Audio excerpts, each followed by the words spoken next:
estamos aquí contigo, aquí estamos, hablamos de ti. Un placer enorme que nos hayas dado bien de caña durante este maratón. Espero que todos hayáis disfrutado también un montón de la presentación de pilotos, tanto como nosotros. Y en apenas un minuto y medio ya empieza la elección internacional. Ya vamos a tener con nosotros a Becky, vamos a tener a los jueces con nosotros, vamos a ver a las entrevistas y sobre todo lo que más nos importa, Borja, vamos a ver el Top 16, el Dream Master, aquí en el circuito del Jarama. ¿Qué te está pareciendo el día, Borja?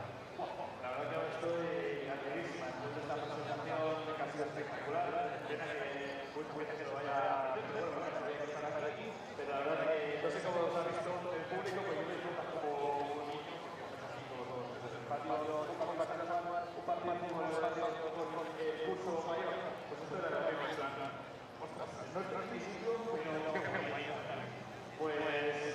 ¿Sabes que no estás en tu sitio? Yo creo que sí que estás, Ahora que estamos en un TV, hemos empezado a empezar ya vamos a hacer el resto del año de la modelo.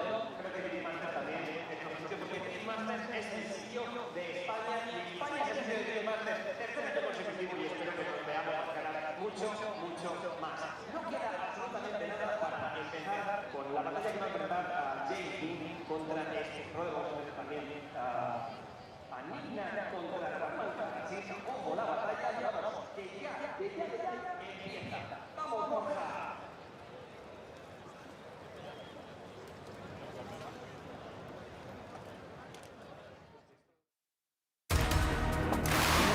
Why stop now? I was just getting started. Level up, start my engine and I rev it up. Once I get the green light, gotta go, let them know they better step on up.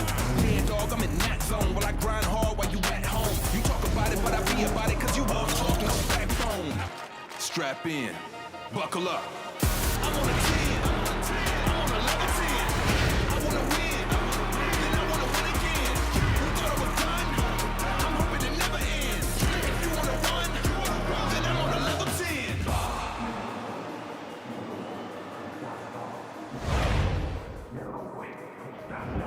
Well, welcome, ladies and gentlemen, to round two of Drift Masters 2026, and that is right, you are joining us live from Spain, in Madrid, the Circuito del Jarama. My name is Ian Waddington. I'll be talking you through all the action this afternoon here in Spain for our top 16, alongside my very good friend Jacob Gettins. Jacob, the sun was blistering earlier on in top 32, but now it hides behind a blanket of clouds and the wind is descending over the paddock. Rain is forecast. This could upset our top 16. Yeah, and the time of that rain has changed quite a lot since we first saw it come up on the radar earlier today. So it's going to be a bit of a gamble as to when it comes in, and we're going to have to keep a really tight eye on this. It'll be really interesting because nobody here has driven this track in the rain. No, they certainly haven't. It's been a real hot, dry weekend so far, and things are getting hot and heavy on track, but that could really upset the apple cart. Let's take a look, though, at our calendar so far. We kicked things off in Italy just 2 weeks ago in Rome at Vallelunga, where Conor Shanahan took the win. We're here in Spain. We then head to round 3, the home of Irish drifting in Kildare, and it's off to Finland for round 4. It's Riga, baby, for round 5. The Iron City, Ferropolis, Germany for round 6. And round 7, we wrap it up. All roads lead to the Pagay Narodovway for the Red Bull Drift Masters finale, where we put on a show in front of 55,000 people.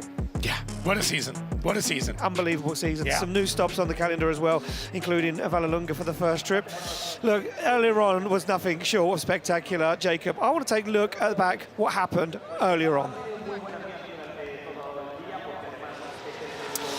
Yeah, things kicked off very awkwardly. Laurie Heinen changed that engine overnight, but lost the ProCharger belt on that first half of the bow, and you could see when it came down to chasing down Raman, just didn't have the power, ended up aborting the run, and Portuguese driver Raman gets the win in that incredible Mercedes AMG GT Coupe. It's crazy. Laurie taking a part of a slide hammer and a spare nut from one of the other drivers' rigs, welding it together just to keep that back on. It's nuts, and that led us later on, Jack Shanahan, Clint Van Orton. Yeah, a very interesting battle, Jacob, because we were so excited for this battle. Two drivers that drive incredible, same style, both committed, both go out there, no messing around, and unfortunately Clint Van Orton getting things wrong on outside zone 4, putting rear wheels on that blue painted part of the circuit, which was explained to in the judges briefing to not go on there, giving Jack Shanahan the win and getting him advancing through. And then it was Conor Falvey to take on Kevin Purser, as Kevin Purser made a big mistake on initiation, handing the win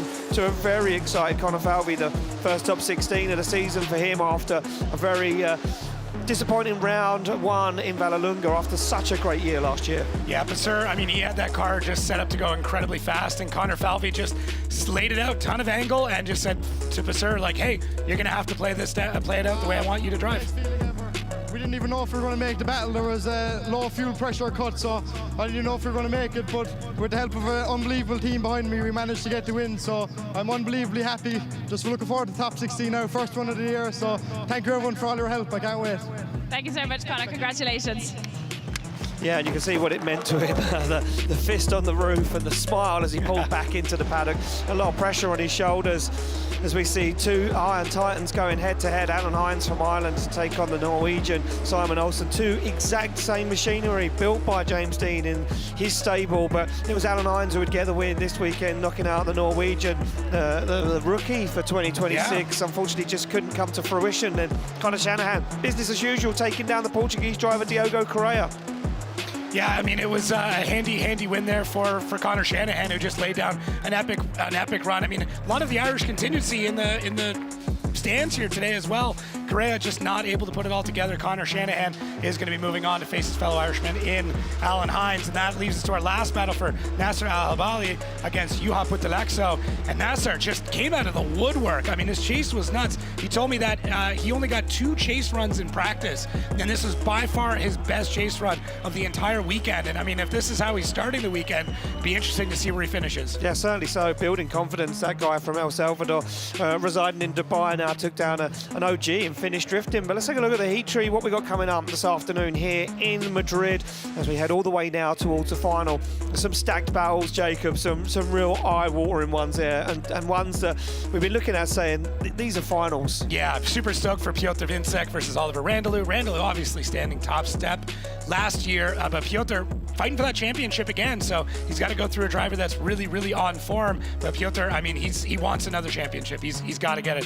What about you? Where do you see this? I'm there. Pavel Korpolinski, Connor Falvey for me. 2 equal drivers, 2 very clinical, clean drivers. Falvey for me has a little bit more flair, a bit more aggression in the chase and the lead, but 2 machines that are very similar. And speaking to the judges earlier, and they said they're excited to see that battle because it's just going to be straight heads up once again. No messing around, no games. They're just going to go straight at it. And as we can see, although there is a bit of bad weather blowing in, we're going to see how that plays out. Everyone's still packed out around, and just a few moments ago before we went live, we see our top 16 drivers presentation where all of our drivers made their way out onto the circuit to show their appreciation for the fans in attendance here at the Jarama circuit in Madrid, and a warm reception to them.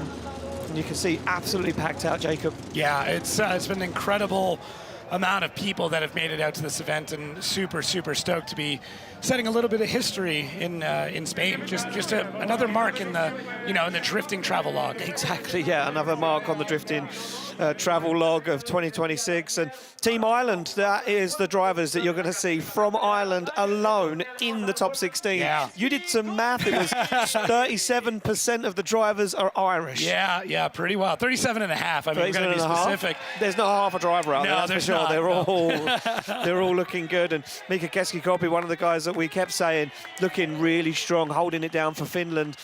Super consistent, super fast. Yeah, and James Dean there, I mean, he wants another championship. Last year did not go his way, going through a bit of teething issues with that Mustang, but he's on form now, and your defending champion right there, Connor Shanahan, who he wants another one. He wants to be up there of the highest echelons, the multiple-time winners, and a crowd favorite.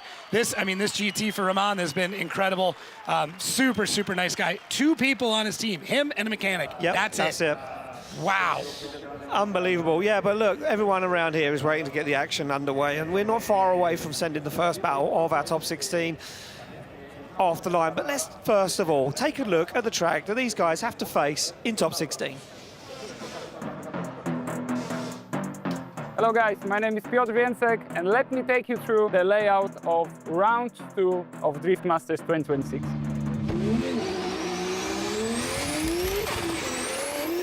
And here we are, the initiation of the track in Jarama circuit. We are switching gears from first to fourth, going through the first outside zone, through the second inside zone, through the third outside zone. And up there, we are catching the top speed, which is around 150, 160 kilometers per hour. So after the biggest deceleration on the track, we get the outside zone 4, where we drop the gear and try to stay full throttle to the next transition. This corner is a bit, let's say, nerve-wracking for me, because last year I got my biggest crash. Of course, our focus is to stay before the white line and perfectly aim to the arc as the outside zone shows. So that's it, guys. Thank you for joining me on the track preview of Jarama Circuit. Fingers crossed that this year this track gonna be more in favor with me. Well, there we go. Zone 1 is the key. It was all about the initiation. It's a touch and go, so it means the drivers need to hit it and quit it straight away. Get into it and get out of it as fast as possible. And there it is. You see it on the right-hand side of your screen, leading you down to Zone 3. 3 right on the outside edge of the circuit before they've transitioned. And as Peter said, that big handbrake drag into 4, keeping the wheel off the curb, off that blue painted part of the circuit, and keeping the rear wheels in that white long zone. And then Zone 8, an inside zone before the final outside zone. Very difficult to get offline from a racing perspective because it's in the middle of the circuit, and offline for a drifting perspective as well. So a very difficult circuit. We'll be taking an eye on all of those, keeping an eye on everything as we play through top 16. Look, everyone around the paddock is ready to rock and roll. The judges' eyes are set on the monitors, ready to kick this off. Ladies and gentlemen, hold on. It's time for top 16.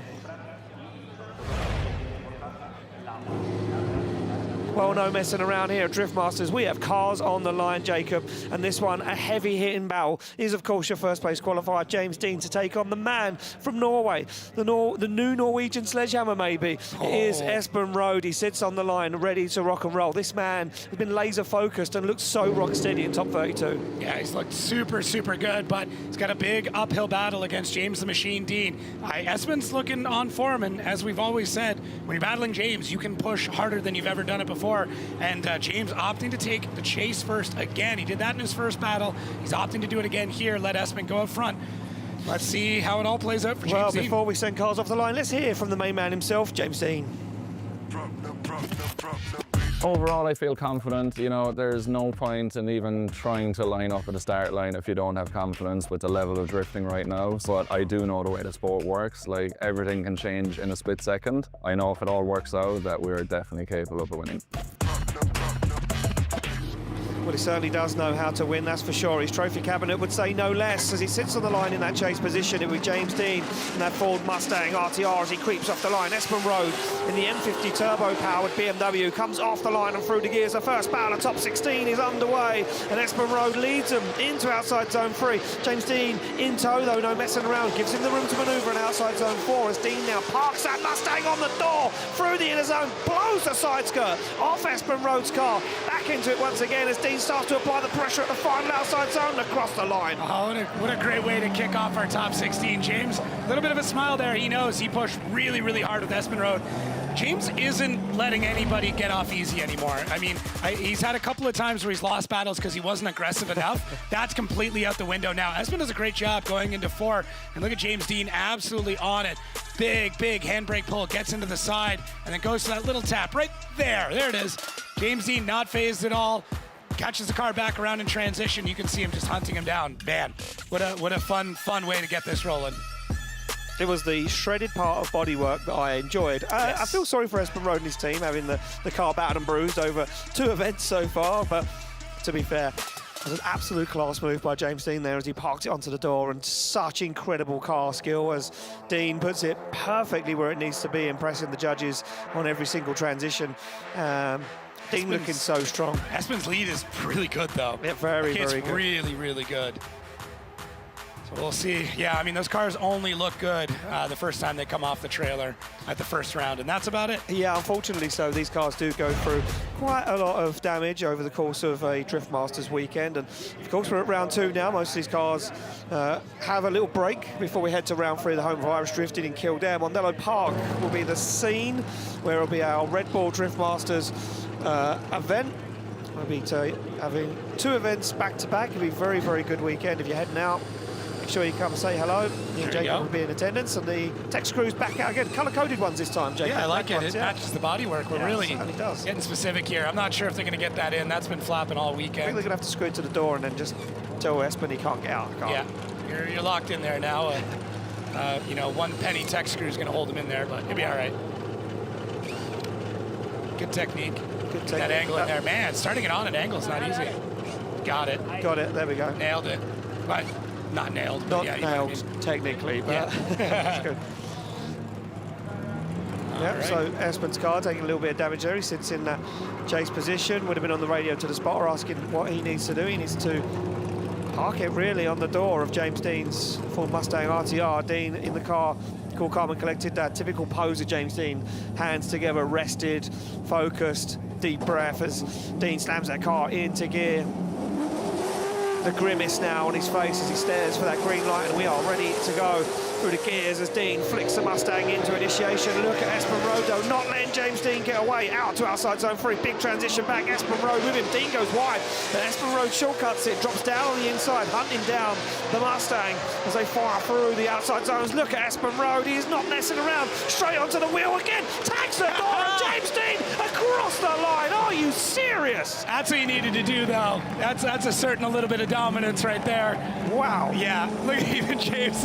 You know what? James loves a battle like this too. This is like that kind of like scrappy drifting that we're looking for. I mean, is it a little bit aggressive? Is it technically the best thing? Nah, probably not. But fun, yeah, it's bucket loads of fun. James Dean's lead is really, really quick. It's still very, very accurate. Might have been a little bit inside on that zone, but Espen, man, he is on it here. He's taking an even tighter line to really keep up with the Mustang. Does a good job. Great transition, though. We're going to hopefully see it here in a second again, but James coming out of 4 just a bit early, and that puts him on that tighter line coming through this inside clip.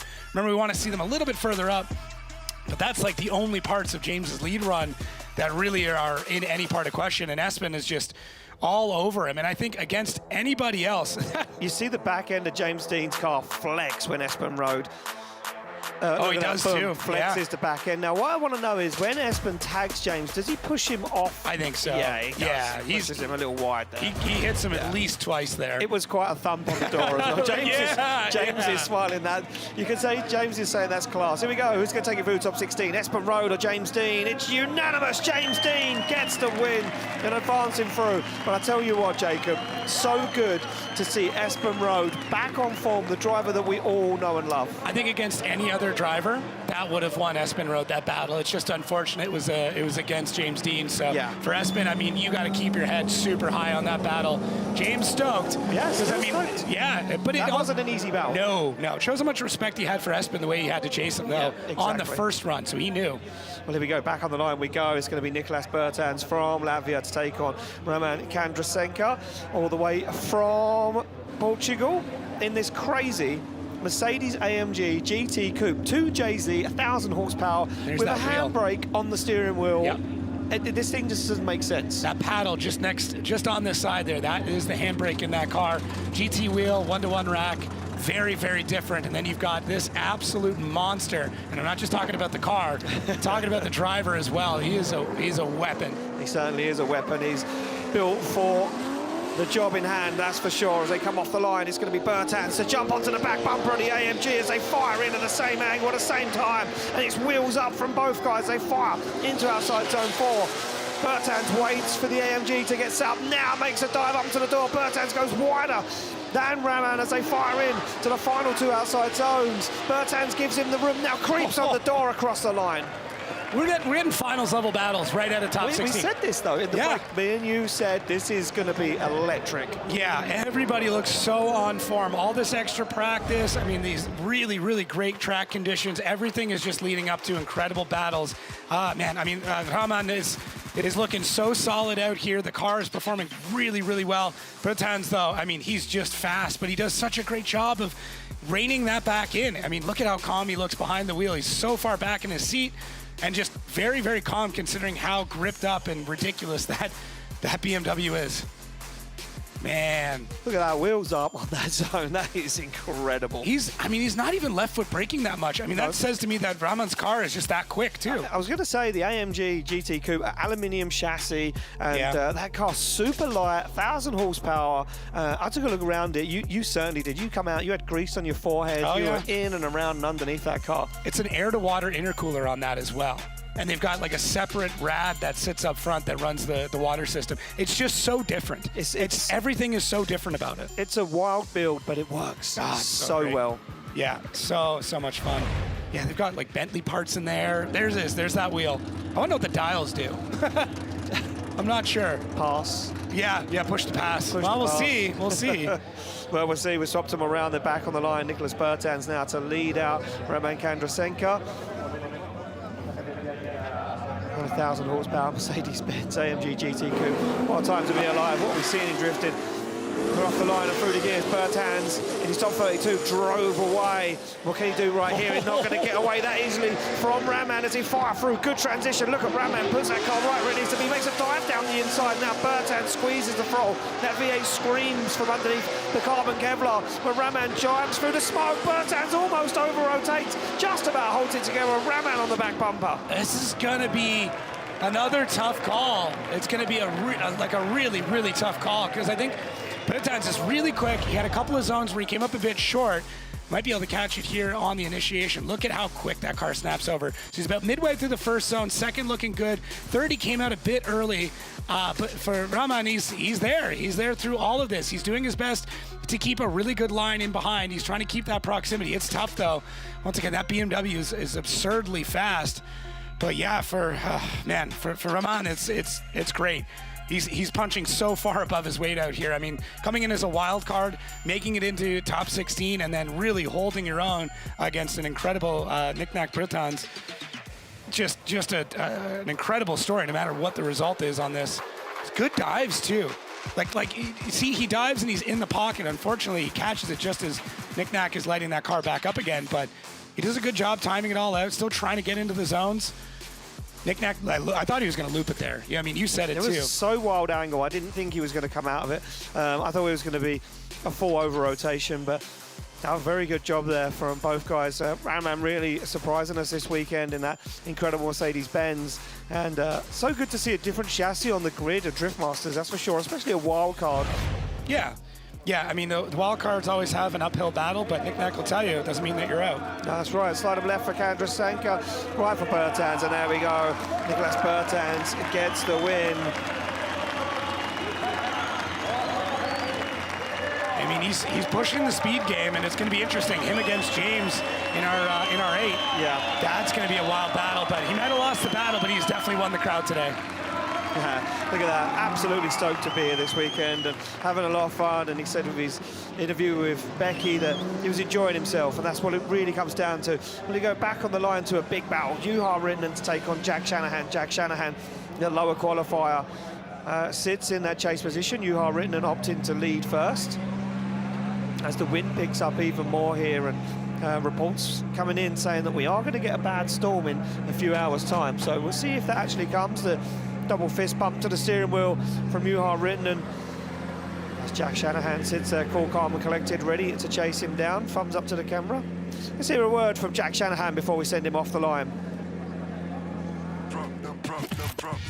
It's my first time sitting outside the top 10 in Drift Masters. It's a bit upsetting, to be honest. This weekend just need to reset, refocus, and the focus is still the same. Still want to try be the best driver here, and whether that means winning the event or not, I still want to leave just being happy with my driving.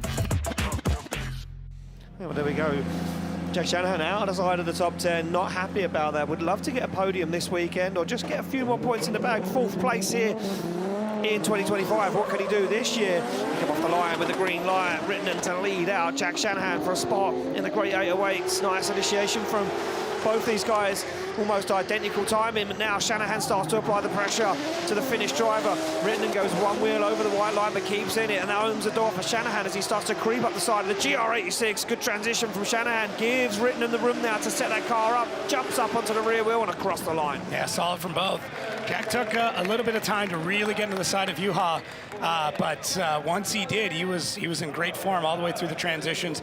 The typical Shanahan transition, though, I mean, they leave basically a paper between the front and rear bumper every time that they come around and point a new direction. Juha does a great job. I mean, he's got this line very, very dialed all the way around. Look how deep he is through 4, comes out, sets himself up quite well, maybe a touch deep through 5. I mean, I wonder how many of those wigs they've sold this weekend. Thousands. Yeah, it's wild. funding the whole program on wigs. Jack does a great job keeping Juha throughout the entire thing, and yeah, Juha's got a solid lead. So as they swap it back around, I think Jack's got a lot of pace left in this car. It's going to be interesting if Rittinen's able to keep up and be able to hang. But man, look at the angle coming through there. Judges said you can do it. They don't mind if you throw that bit of extra angle in there, as long as you're not stalling the car up. You can use angle to slow, but not stall. There we go. We're back to our super close, super slow-mos. And you can see those front wheels working. A little bit of wavering there. I might have to check the tightness on the little tie rod. I'll just be where that steering rack is almost at 90 degrees, almost at full lock. That's a good point. Yeah, a little wobble there when you get to the very far end of the rack. We're back on the line, the door slams shut for Shanahan into gear as he gets the green light to leave. It'll be Rittinen to chase down Shanahan, and we know the Shanahan's car's been a rocket ship off the line. Can he gap Rittinen? He certainly can't, that's for sure. Rittinen's got Shanahan worked out as he waits for the transition. On throttle once again as Shanahan now opens it up. Rittinen falls down on the inside. Rittinen starts to loosen ground on Shanahan as Rittinen shortcuts the circuit. Shanahan up and gone.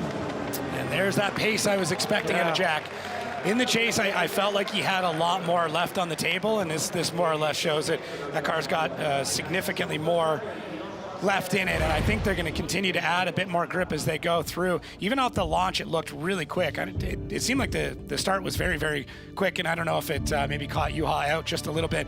Jack does a great job through that inside zone. Maybe not as far out to 6, but either way, Juha had a chance here to really get in and try and catch up with Jack. Jack pulls a bit of angle out of the car, which does well to pick up the next zone, but he also picked up a bunch of pace doing it, and Juha was already at kind of full angle at that point, so wasn't able to adapt. But yeah, Jackie boy is back on pace, back on form.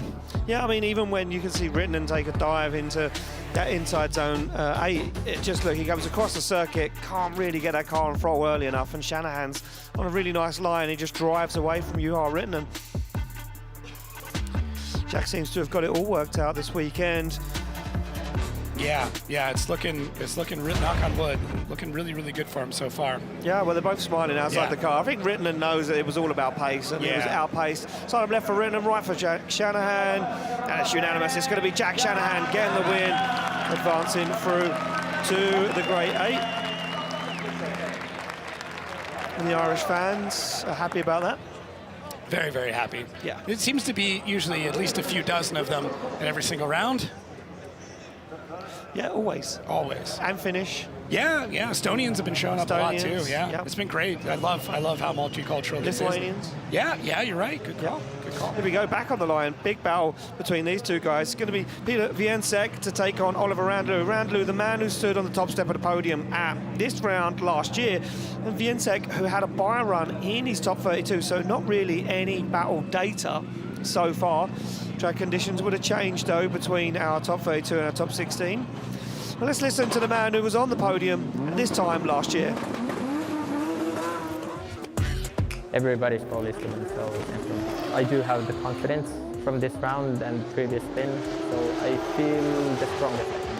So my goal for Madrid definitely is to win the event like last year.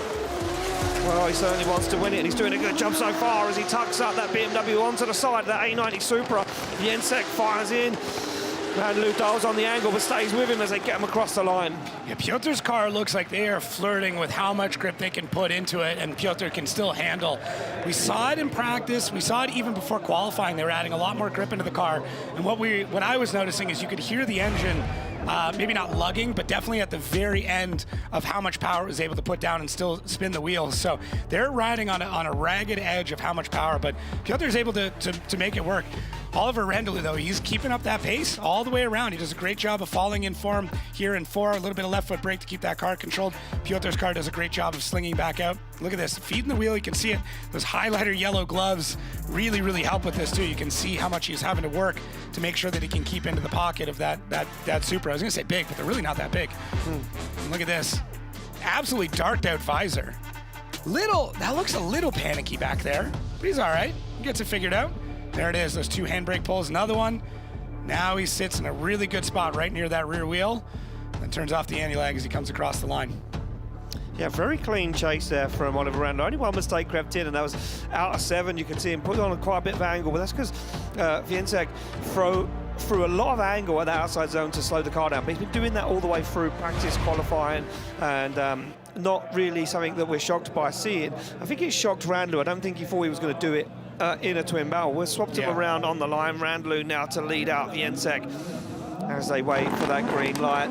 Start line Marshall Martin presses the button for them to go. Randall hammers through the gears in that M50 Turbo BMW E46, and Randall up and gone. Pulled some pace on Wiecek, and Wiecek now has to find some ground. Oh, and look at this from Randall, who's absolutely driving away from Wiecek. Wiecek has to make a dive through the smoke to find the side of the BMW as Wiecek sticks it to the front wheel across the line. Alrighty then, this is not what was expected here by any means. What all happened there with Piotr chasing in behind? Did he get caught out? I mean, or is this is Oliver Randall's track? Look at the gap there. The gap. That never happens to Piotr. It never happens. I mean, there is the chance. We talked about how that car just finding, almost lagging out a little bit in the last zone. I'm wondering if maybe there is a little bit of down on power. I'm not sure. Or Oliver is cutting a bit of line. It's going to take a couple replays here to get the full story, but to me, 4 is phenomenal. Yeah, 4 is phenomenal, and I kind of want to look back at the start of the run again. I know it's exactly what the judges are doing. The judges are looking at the beginning of the run, so I'd like to see what the judges are seeing from the start line. Did Peter get caught slipping? Did he get caught sleeping, or was he with him and Randall just got that car hooked up and gone? I think I might have seen something there on initiation. It might have been, it almost looked like an extra move or something out of Randall. I caught it very, very like faintly. We can see what the judges are looking at as well. Wiecek really had to fight back in the second half of that because he needed to get himself back in there. That front bumper on that A90 Super dragging along the ground. Yeah. Wow. Yeah, really interesting. But yeah, I think it might have been something at the very beginning of the battle that ended up creating this kind of situation. So look at this shot, though. We're finding some really interesting places to put our high-speed camera. Well, here we go. The Estonians are waving the flag. I know there's a few Polish around the property as well. We wait to see the decisions in. Wiecek looks a little dejected there. His face tells a picture here, Jacob. Look at this. Everyone got their hands prayed. That is Oliver Randall's family, we do believe, down there waiting for that decision. It's a tough call. It's a very tough call. It looks like the decision may be dropping in. Here we go, left for Wiecek, right for Randall. It's going to be a one more time. It's going to be a one more time. We come to you quickly, David Kalas. And one more time, too much in it. Yeah, we can see completely different approach from both drivers. But it comes to the mistakes in the leads and in the chases. If we look on Oliver, he was not fulfilling correctly all the lines, but Piotr was not fulfilling his chase behind him also that well. So in the first run, we liked that run overall better. Piotr was having better lead and Oliver was having better chase. In the second run, we saw mistakes from both drivers. Even we completely understand that without good chase, there is no good lead. But still, we think that some of the mistakes which Piotr did were not pushed by mistakes on the lead position. So the best thing what we can do at this moment is to put one more time. Thank you very much, David. Well, we're back down on the start line to our next battle, and it will be Pavel Kobylinski to take on Connor Falvey. We're hearing over the headsets right now, Connor Falvey's car is overheating. Oh, man. So it's getting hot, and he's going to still try and do the battle. Pavel Kobylinski, the surgeon, sits on the line in the lead position, the higher qualifier. What has Kobylinski got to say before we fire him off the line? My feelings before this round are kind of mixed, I would say. But of course, the competition is tough, and all the drivers really did their homework during winter, which could be seen in Italy already. And everyone is really pushing both themselves and their cars to the limit. Well, there we go. Door slam shut for Kobylinski. You can see Connor Falvey in the car, not looking too phased. I wonder if that car is maybe slightly hurt, but we're going to find out. They get the green light to go. Kobylinski to lead out Connor Falvey from Ireland off the line, and Falvey blows the tyres off the back of that S15 before initiation. Now starts to find the side. of Korpelinski's S14A as they fire into outside zone 4. A little shallow there, a wobble from Korpelinski is now. That opens the door for Connor Falvey. What can he do on the transition as Korpelinski puts it nice and high on the circuit, picks up the inner, looks for the final zone and across the line. I mean, if he's overheating, yeah, he's not happy. Nope. He's not happy at all. That young man is quite frustrated, so he's taking a lot of look at the gauges, and rightfully so. They said even before their last battle that the car was acting up and breaking up, and they just were hoping and praying that it was going to be able to make it through the line, or to the line.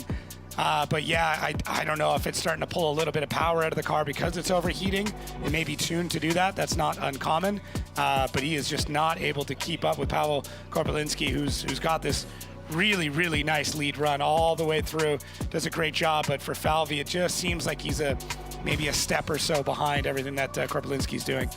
Yeah, it's just like Connor Falvey doesn't seem to have the drive to be able to get up onto the door. There's plenty of opportunity, especially here. Look, it's, you know, it looks like he's primed, ready for it. Stands on the accelerator, and Korpelinski has kind of got a little bit of an edge. And you're right, Jacob, that could be down to if that car is getting hot, the ECU will be pulling timing out of the engine, and that'll be losing power. So and substantial amounts of power. Yeah, exactly. Yeah, and these guys are saying this weekend they need every single bit of 9+ 100 horsepower to get around this circuit. One of the fastest on the calendar in 2026. We're getting back onto the line and see if we can get this second half of this battle underway as Korpelinski's crew in the background, and some smoke coming from underneath the bonnet. And a lot of steam and a lot of fluid. It's oil. That's coming out of the vent tubes. Looks like that could be oil on the underside of the bonnet as well as all over the engine. So we're going to see if we can send Connor Falvey off the line, or if our start line marshal Marcin. Yeah, so I'm hearing it over my headphone now. Our start line marshal Marcin, ladies and gentlemen, has a lot of call whether a car is safe to run or not. And unfortunately, our start line marshal Marcin is saying, no, this car isn't safe to run, and he's going to disqualify Connor Falvey from the second half of competition. What a shame. It looked like he was on absolute rails yesterday in that second qualifying run, and nothing that Connor can do. And you know, Marcin feels the pain, because Marcin loves watching drift. He's a big drift fan. Yeah. But he's saying, like, look, I can't send you onto the circuit. If there's a possibility that your engine will fail and you oil the circuit down, we could be 2-3 hours into a break, and there's already oil on the racetrack at the start line, and Marcin just can't take that risk, unfortunately. You got to think of the amount of trust that the drivers have with Marcin as well. He is the last person to talk to them before they take off. Yep. You know, he is there. He's the sober second thought, because a driver will, I mean, there could be no engine oil in that car. A driver will still want to go out and do it. They don't care. But Marcin, you know, he's got to say, hey, this is not safe for you, for your competitor, for anybody. We got to call it, and you can see it's sweating horsepower. So it sucks. It really sucks, and that frustration is very, very understandable for that young man. Yeah, it certainly is. They want to just get this done on track. They don't want to, you know, have an issue with the car. They want to battle it out fairly, and unfortunately the decision does drop in, and it will be Pavel Korpelinski taking the win, advancing through to the Great 8. Unfortunately, we lose Connor Falvey. And he doesn't want to win this way either. No. Connor Falvey wants to prove, Pavel Korpelinski wants to prove himself as a driver. He doesn't want to, you know, he doesn't have to, because we know how good he is, but when you win, you want to win. Yeah, exactly that. Yeah. If you're going to lose, you're going to lose on track. If you're going to win, you want to win it on track. And the team will take that as a win, less stress on the car over one run. So he advances through to the Great 8. We move it back to the start line to another heavy hitting battle. It's an all-Irish affair. It's going to be Alan Hines to take on Connor Shanahan. And if it's overheating like that, and it's got that much crankcase pressure in it as well, there's a good chance, like, head gasket's gone, there's internal damage, like that. The chance of that engine lasting a lap is pretty slim. Here we go, an all-Irish battle. You've kind of got a big up-and-comer in Alan Hines. I say that, it feels weird to say that, because he feels like he's been around forever. He's done so much against, you know, the gold standard that is Connor Shanahan. So this is going to be good. Connor opting, who qualified higher here? Connor did, so he is opting to lead first. Yep, Connor Shanahan opted to lead first. Alan Hines gets himself comfy in the seat of that Nissan Silvia S15.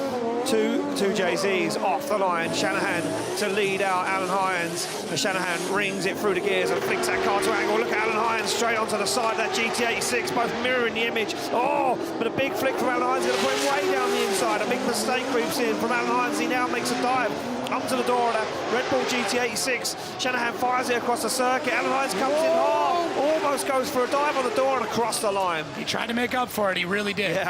Yeah. Alan knew that he over-angled coming into 4, but did a really good job of not freaking out, not panicking to try and get back into the battle. So you can see it right here. Connor's he's on a proper angle coming into it, but Alan throws a bunch at it. Now he does a good job of getting back into this battle.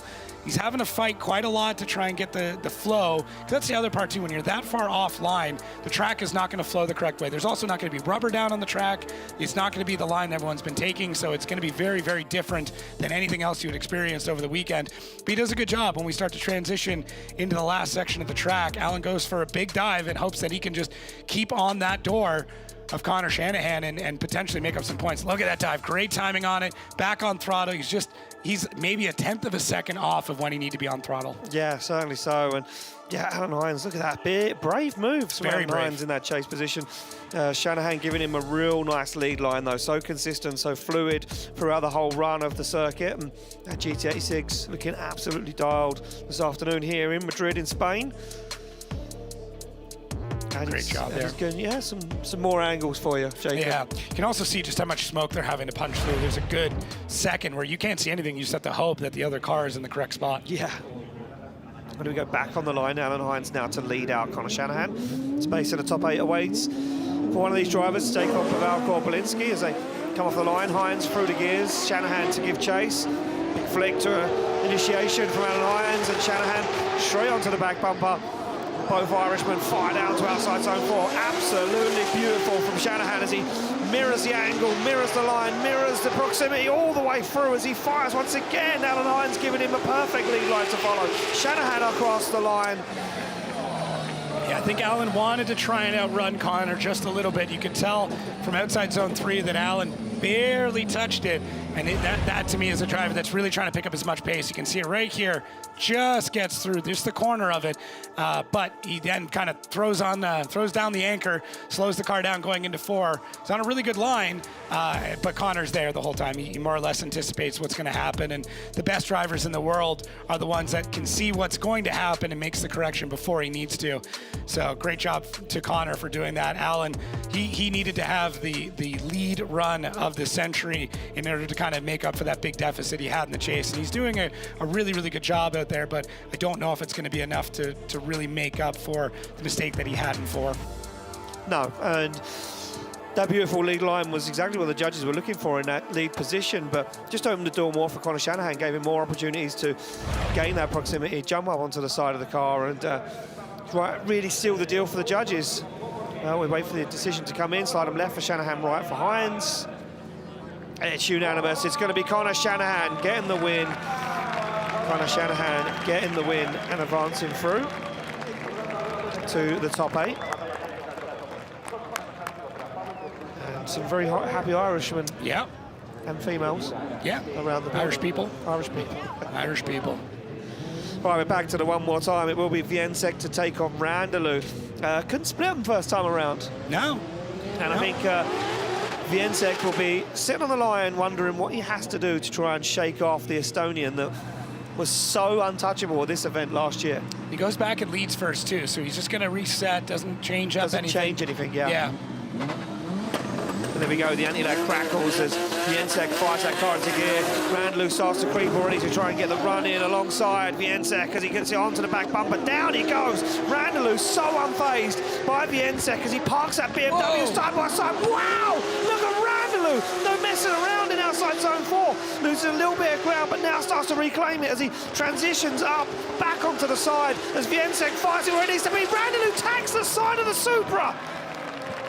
This might be his event. As a driver, as an athlete, as a vehicle build, this is perfect for Oliver Randalou. Piotr Viensek going for a really long cool down there. That's interesting, but we'll get back to that in a minute. he's not driving with a ton of angle coming through the first part of the track. That says to me he's going for speed. He wants to try and outrun Oliver Randalou, and Randalou does not let him. Look at this. Very parallel all the way through. And they both that angle at the same time. Randalou pulls out just a bit to try and regain proximity.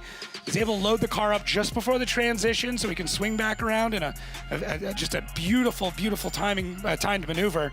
And then right back into it. Look at this. Dives in on the inside.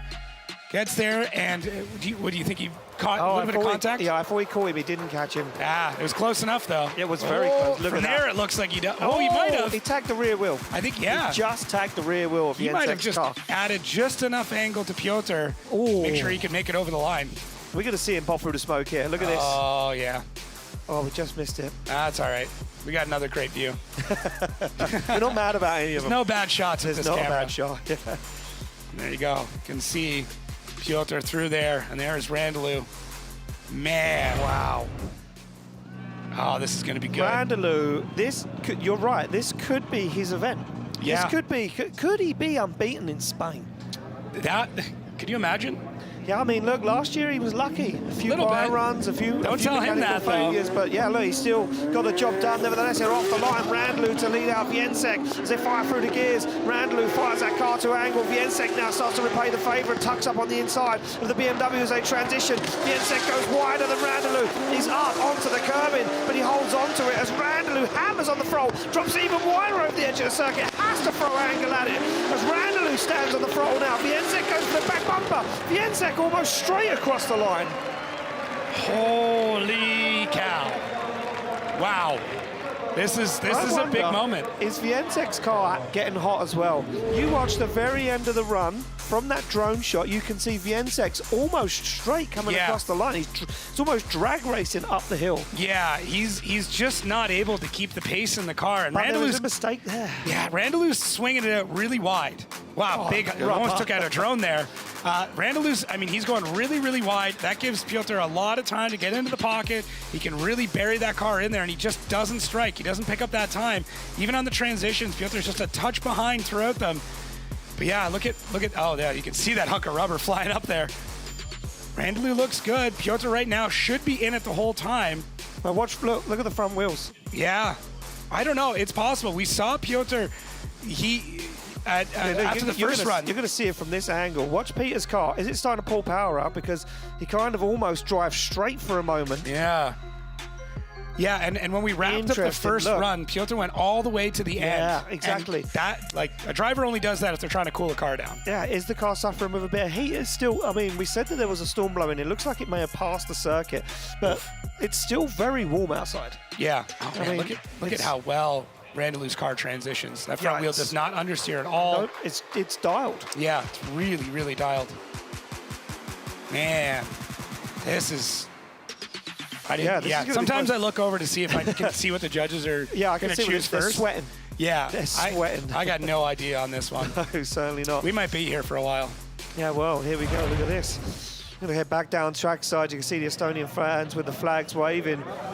They were sitting pretty tense. I would be too. Yeah, I mean, I think everyone is. And Peter's doing the international hand signs for, oh, I did this and you did that. And here we go. Decisions in. Who's going to take the win? Is it Viensek? Is it Randalou? It's going to be Peter Viensek. We're going to come to you, David Kalas. A tough decision. It had to go one more time. Hey, we need to talk together and think about like putting one more times, because that was crazy. Like, very good driving from both drivers. We already thought that it will be over in AutoZone 4 in the second run, where Piotr was putting wheel off, but he somehow was able to hold it behind Oliver.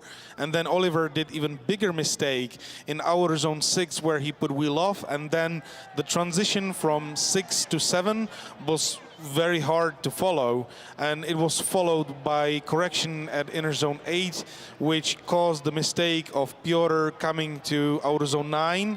So we were not counting that bubble as a mistake of the chaser, but mistake of the leader. So it was up and down battle, but at the end Piotr was able to take the win. Thank you very much, David. Yeah, there we go. The mistakes leading mistakes, and you kind of go in with that. And look what it means to Peter. A tough fought battle. We want to know if the car is suffering, though. We've got Becky down there on the ground. Becky, is that super good? And is Peter good? We're actually with Oliver Randeley down here, Ian, so we're just going to catch up with him.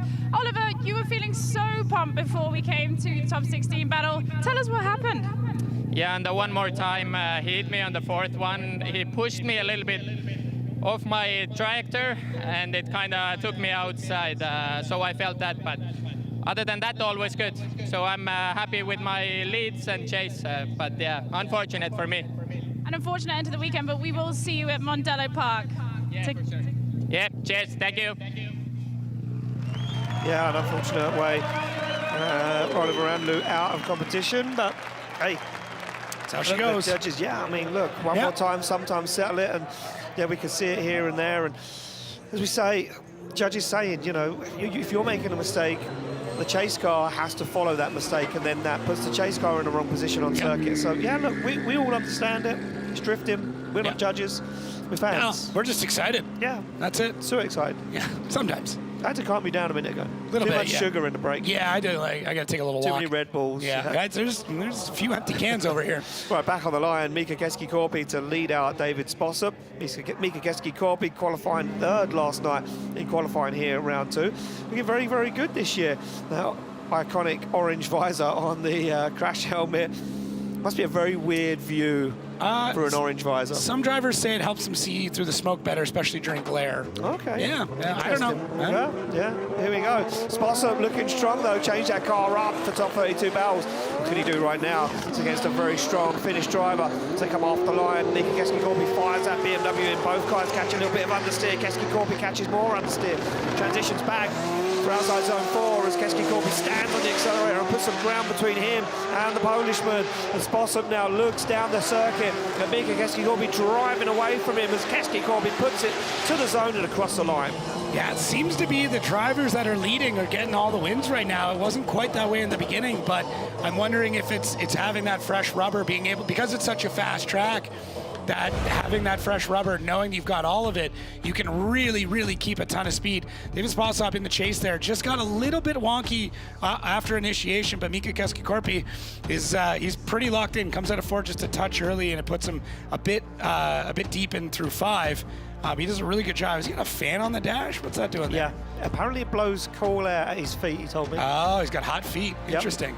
But yeah, I mean, he's looking really, really good through this run. Spossop, it takes him most of the track to really get back into this battle. So the drivers that are leading first are really, really doing well, getting all that fresh rubber that they can use to put down an incredibly fast lead run. Yeah, interesting. Yeah. James right now, I think, is at least within the top 16, the only driver that's won deciding to chase first. To lead first or chase first? No, Nick Nack got it too. So they both decided, but yeah, the rest has all been leads first. Interesting. Yeah. Interested to see how that plays out when we go all the way up to the final, and that's why you're here, Jacob. Get all that information. This sheet, the doodles on this sheet are crazy. On this sheet, it's mad. Looks like a spider's crawled across it. There we go. You're back on the line. Spossop now to lead out Keski-Korpi. Look how far away Keski-Korpi is. Angulag already going. He's eager to get this battle done and dusted. Wants to get himself in his first top 8 of 2026. Fire in. No understeer this time from either guy. Spossop leads them nice and wide. Keski-Korpi down on the inside. Needs to keep that proximity, but strange line into outside zone 4 for the Polishman. They both fire through outside zone 5 and 7. Good line so far from David Spossop. He misses that inside zone 8, and Keski-Korpi on the rear bumper. Yeah, Mika just did not let him go. Yep, he knows it. He knows it, yeah. He knows that was a great run, and 100% agree with him. David Spossop has a solid lead run all the way through this. I mean, there's a couple of spots where I wish he would have maybe picked up the zones just a bit better, but all things considered, he does a great job getting through this track. That inside clip is absolutely phenomenal. Coming back out into 6, everything's looking good. It was really kind of 8 where he just could not get that car to feed back down. It's a tricky spot. This track is one of those where if you mess up one zone, you're going to see the consequences of it a little bit later on. So just extending a little bit too much on 7 means that he's wide on 8. But Mika does a great job of adapting to everything. He's back a little bit further. I'm sure his spotter told him, hey, we need you close, but there's no point in dooring him because you ran a pretty good gap on him. So as long as you're within kind of that pocket striking zone, you're going to be in a great place to win this battle. Yeah, I mean, there's no point sacrificing the car or damaging the car in a top 16 battle heading into top 8 just for the sake of proving a point to the judges. We've already kind of proved that point by gapping David Spossop on that lead run. So yeah, both guys, look at this nervous wait for both of them. I mean, Keski thinks he's got the job done, but we'll find out right now. Who's it going to be taking it through to the top 8? Mika Keski gets the win and advances through to the top 8. We lose David Spossop, unfortunately, out of competition, but look what it means to the Finnish driver. Yeah, rightfully so. He's been on a heater all the way through practice and all the way up until now, so super pumped to see the way that he's been driving. Yeah, he's really found a new groove this year, and as he said earlier, him and the team seem to be getting it working, and maybe it's the hair. Maybe. I mean, you got good hair too. I'm trying to keep modelled your hair off of Keski A little bit. I'm kind of jealous. I mean, so I got to get his. Go over there, get some conditioner off him. Some of that Finnish hair product. I might do that. Right, we go back on the line. Nasser Al-Habali to take on Dwayne McKeever. Now, this is going to be an interesting battle. Two guys that don't like to give up easily. Yeah, we get asked to kind of provide some interesting battles to talk about, and the team can get everything ready. This one barely got cut from our notes. Like, we were kind of on the fence, but man, this is going to be really good. Nasser he's so good right now. But Dwayne is on it. He needs that redemption from the last round. Yeah, he certainly does need a little bit of redemption. Dwayne McKeever piloting that James Dean built 180 SX2 JZ as he fires in. Nasser Al-Habali keeping within striking distance as they fire to outside zone 4. And look at this from Nasser Al-Habali. Puts that car onto the door. And now he's in the pocket. There won't be any shaking. Whoa! The guy from Dubai as he fires in. Nasser Al-Habali is a man possessed this event. Oh, he's still on it, man. He's still on it. I thought he was going to get gapped from initiation because the way he positioned that car in outside zone 4 was beautiful. Watch this, Jacob. Yeah, it's almost like a game of chicken. I mean, Dwayne's initiation's great. So much speed. He gets that car flinged right out there. Look at this. But Nasser, I mean, he's playing chicken. He's just like, when are you going to go? When are you going to go? When are you going to go? And right there, they both get on the throttle at the same time. Nasser's got to get that left foot brake in, so he didn't actually shoot into the side of Dwayne, but he holds the car back, and then through transition, he's right there. That's so nerve-wracking. To hold a car like that at that much speed, once again, you got to remember, they're 150, 160 before they transition into 4. So there is a ton of speed that they're scrubbing up before they come through, and there's Nasser. Oh, look at him. Right on him. Oh, man. Dwayne's not going to even look over. He's, whatever. Just took a little glance out the wing mirror. He's like, is he still there? Yeah, can I see all that carbon Kevlar? Wow. Oh, Dwayne's car winking at us. Man, Nasser, though. Dwayne, I mean, we talked about the chase in this. The lead from Dwayne is great. It's fast. It's fluid all the way through. A couple of mistakes I was spotted watching the replay back. Yeah. Kind of really in a 4. On in a 5, sorry. Yeah, kind of dropped I agree. way down. That put Nasser in a real odd position as well. You pinch off the driver a little bit. Yeah. That's why our insides are not at the inside of the track edge. Of course. That way the chase driver's still got a little bit of room if they're caught up in that part of the track.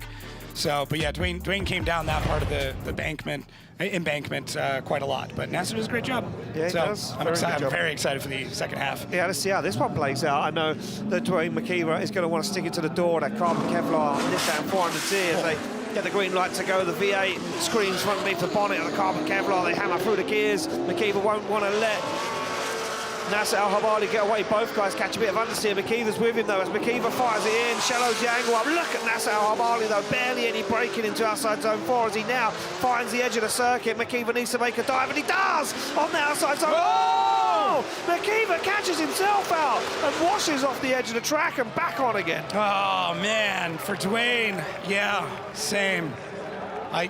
Same thing. Oh, what happened there? Did he catch some understeer?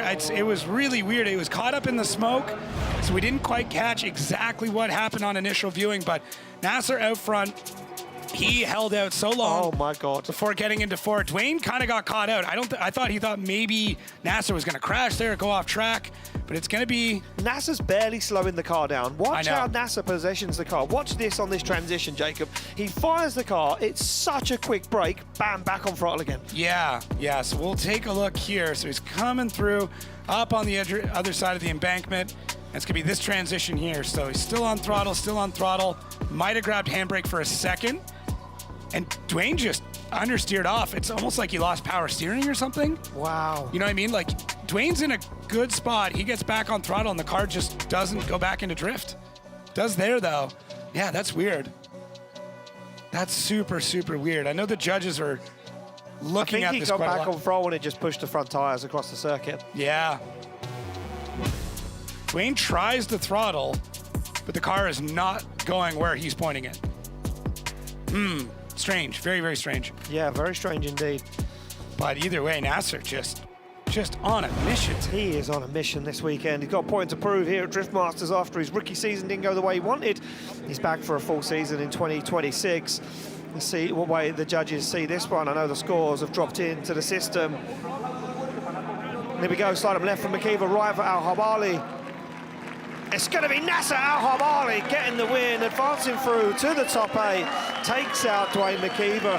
And I mean, look, Jacob, if you're understeering around the track, you're not drifting, and that's not what we want to see. No, that's 100% it. So I was trying to catch what Dwayne was saying there, but either way, the man of the hour right now, it's going to be Nasser Al-Habali, and Becky's down with him. What's he got to say? Hello, Dwayne. Congratulations, Nasser. You're driving absolutely amazingly. I mean, you're looking way more comfortable in this. You were in the S13 last year and you're in the 400Z this year. What is the difference from driving that car to this one? Honestly, it's really just seat time. Last year I got a lot of seat time all over Europe in a lot of fast, shady tracks, and I think it built confidence in me. The car is running great, obviously, but I think the driver mod was the biggest thing. Well, you'll be facing Mika Keski-Korpi in your next battle, so what is on the cards? Well, right now, all I can say, whatever happens, I'm happy. This is the furthest we've got so far, and hopefully we'll always be at this pace. Absolutely, congratulations, and good luck in your next battle, Nasser. Thank you so much.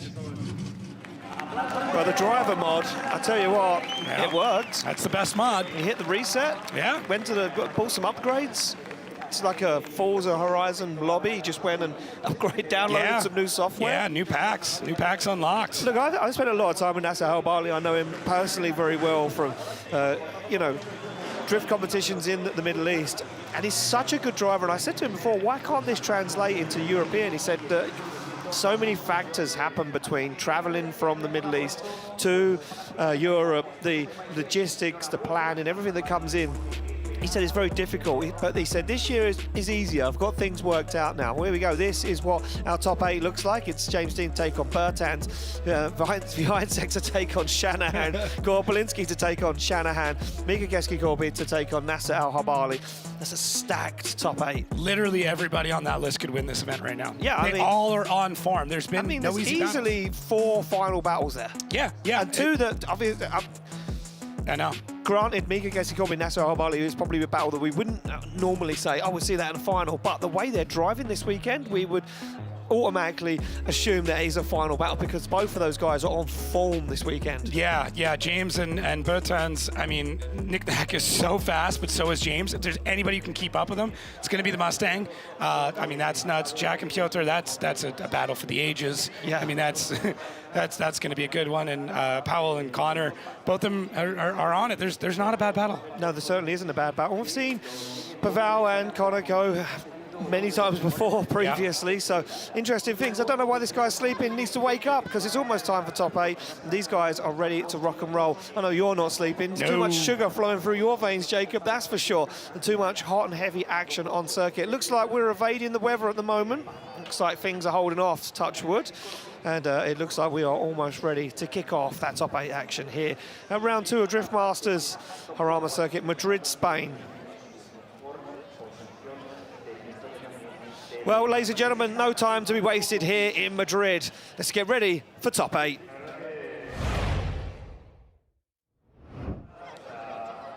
Well, here we go, back on the line, ready to rock and roll. As me and Jacob just said, looks like we've got a final battle after final battle, only in our top 8. First one will be James Dean's take on Nicolas Bertans. James Dean opting to chase first. He's done that every single battle so far. So, yeah, it's going to be interesting. See how this plays out. I mean, having those fresh tires in the chase for him might be big, especially against Nick Knack, who I'm going to come out and say it, fastest driver we've got this weekend. Just say it? Yeah, I think so. I mean, I don't have a GPS on him. Someone should be tracking that kid.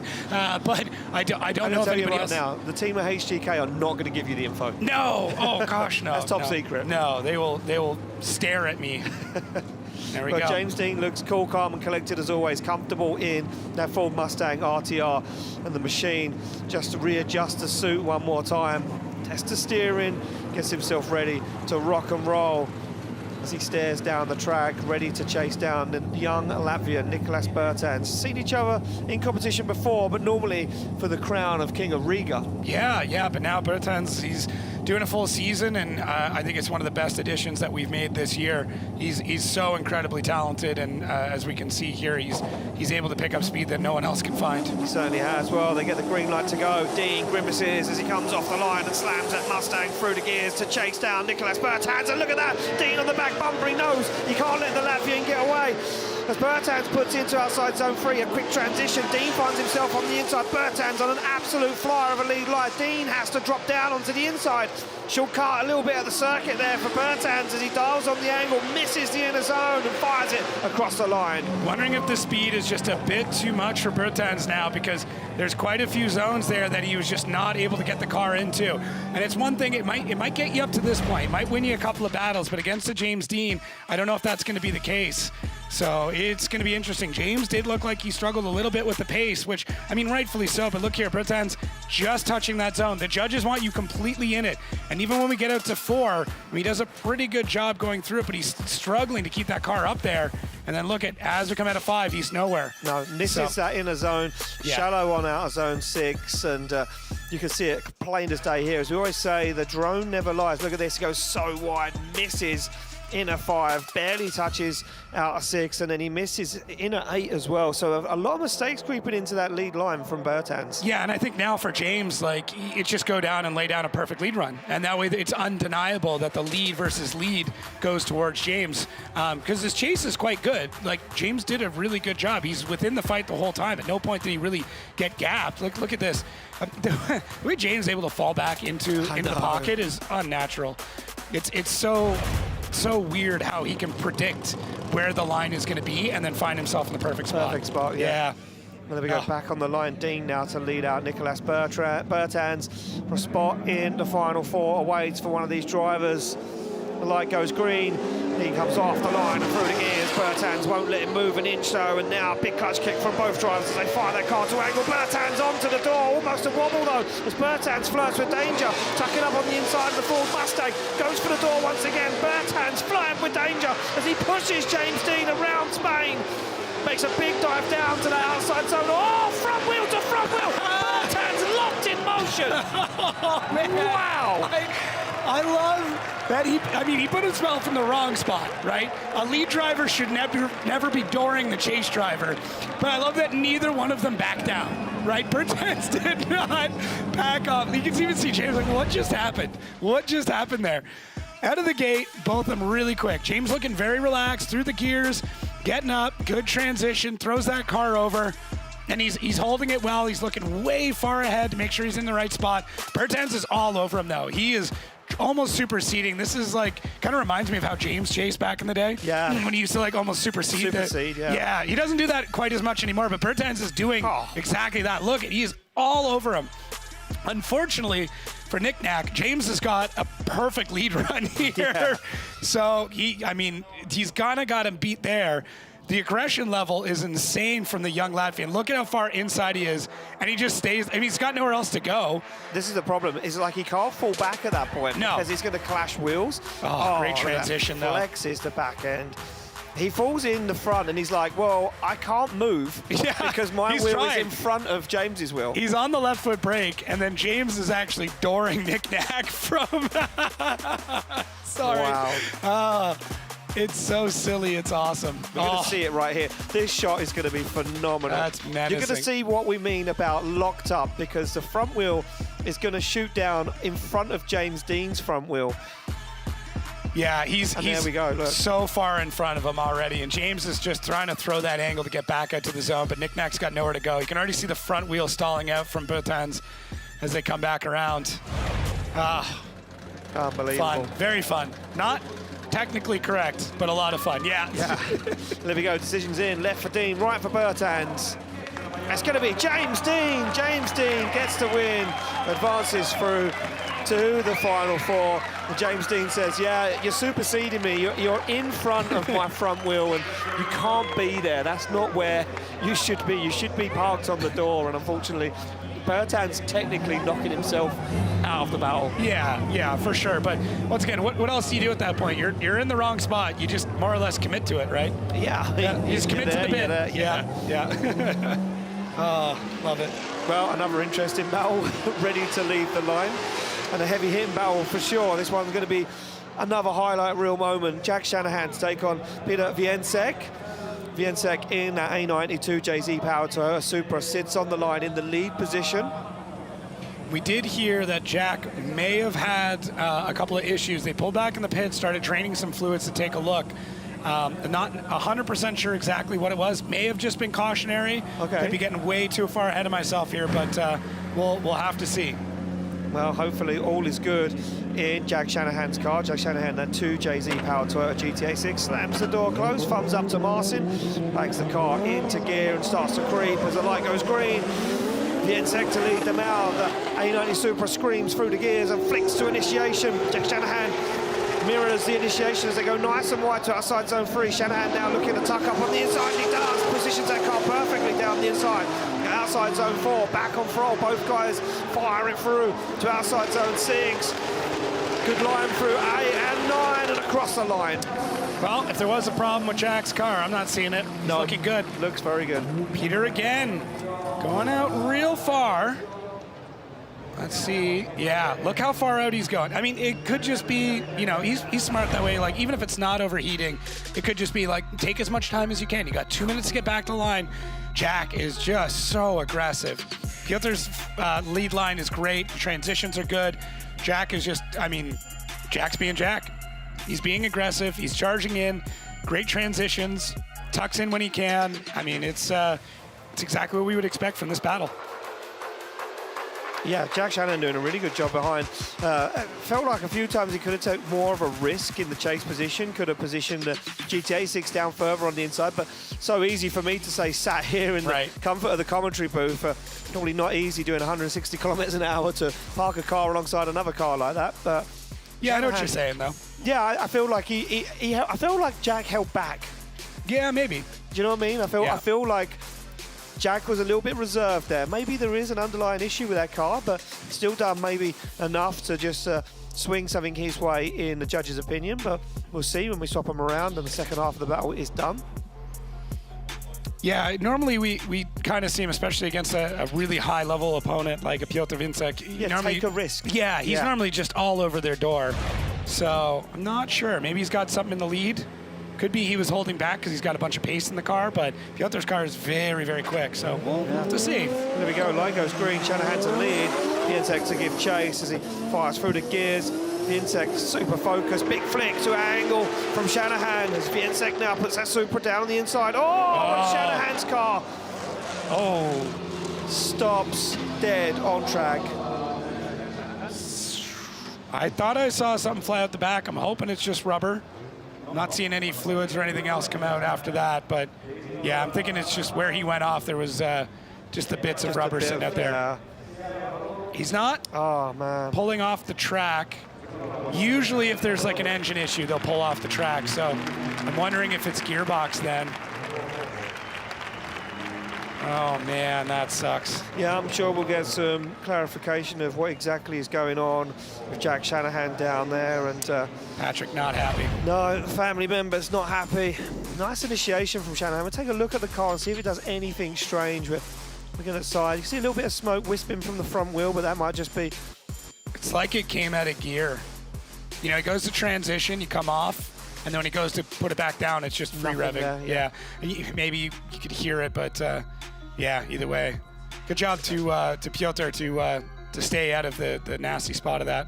Yeah. I'm guessing that brown behind that's just leftover dirt on the track. I hope that's the case. I mean, there's parts of nervy cars for coming Peter out. in the back. You can see, watch this, we're going to see it as it happens in real time as Peter fires in. They go for the transition. Yeah, he's like, whoa, nope. Whoa. Had a crash here last year, not doing the same this year. Yeah. Well, there we go, both guys out of the car. We are going to make it official. It will be Peter Vienczek getting the win, advancing through to the final 4. And we're going to try and find out what's going on with Jack Shanahan's car, because we're really interested to know why it's shut down. And we've got Becky down there. Becky, what happened for Jack? Jack, not the way you wanted to go out this weekend. By what we could see of you in the car, it looked like the gearbox, but can you tell us what happened there? Yeah, so in the battle with Juha, my lead run, I think it was, I kind of half misshifted to third gear, and I knew I damaged a dog, and on my chase, it made it all the way to the end, but the vibration was fairly severe, so I was like kind of hopeful that it would just do the lead at least, because I really wanted to whoop his ass, but look, I didn't get to do it this time. So yeah, no, gearbox failed. It's not the best way to go out. But look, home event next time, everything will be sorted and we'll be back even stronger. Let's talk about that home event. We're back at Mondello Park, a track that you know like the back of your hand. What's your thoughts ahead of that? Yeah, looking forward to it, to be honest. The GT86 is performing better than it ever has, so I'm looking forward to flicking it over the hill again, just having fun there, to be honest. That's what it's all about. Sorry about that, Jack, and we'll see you at Mondello. That's such a shame. Yeah, gearbox just gave up in the end, and a misshift earlier on in the day damaged the box, and unfortunately that was all she wrote for Jack Shanahan this evening. Don't worry, Jack, I'm sure there'll be plenty of time for the rest of the year for a bit of a whooping. yeah, he's been known to do that, and big love back to Ireland. They still got a few more boys left in the game, so don't give up yet. No, they've still got 2 guys left in the game, and we're going to see one of them any minute now, as we get Jack Shanahan recovered off the circuit, back to the paddock where it'll be time to reset. That car will go back to Ireland for round 3 with plenty of time to fix it and make sure it's 110%. Yeah, lots of time. This is another fun one, another finals level battle. Connor Shanahan, Pavel Korpelinski, both of them are on it with their lead games, and chases have been quite good, but this is the time to step up. It certainly is. I'd like to see Pavel Korpelinski now throw a little bit of risk at this as he takes on the one and only Connor Shanahan, the man leading the championship. Be a big statement right now if Pavel Korpelinski could take down Connor Shanahan in the top 8 and stopping him from getting into that final 4. Shanahan knows he needs to move forward in competition into the final 4, knowing James Dean has now took that step into the final 4, so he'll be gaining points on Shanahan. Yeah, I mean, really the top spot's kind of up for grabs at this point in time, so Connor's got to win this battle if he wants to hang on to the top part of it, because, I mean, worst case, James is going to be battling it out for third, so this is really big for Connor and his championship run. And Korpelinski, I mean, he's still well within the conversation, well within the top 8, so he's got a huge opportunity here to be able to take a big chunk out of that lead. Yeah, certainly so. So just getting a little bit of that oil that came out of Jack Shanahan's car, just cleaned up and removed off the circuit before we get ready to send these guys off the line. You can see Shanahan staged way back off her start line, starts to creep already. He knows that Korpelinski's got more than capable machinery underneath him right now as they both fire in. Good initiation from Korpelinski, but look at Shanahan tucked up on the inside. Korpelinski leads him nice and wide across the circuit. Shanahan not going to give Korpelinski an inch though as he parks that GTA6 on the door. Shanahan not messing around, jumps through the smoke, back up onto the door once again as Korpelinski puts it right where it needs to be and across the line. Korpelinski comes out of it just a touch early in the last zone. And there's Mats, that's the spotter for the Shanahans. He's going to be giving him a little bit of advice as to how he felt like he did on that run. Powell out front, looking pretty tidy coming through these first zones. He has to pull a bit of angle out, not really like him. It's not very often you see him make a correction like that. Then as we come into 4, everybody's looking pretty clean, pretty sorted. There's that left foot brake, but Connor is right in there.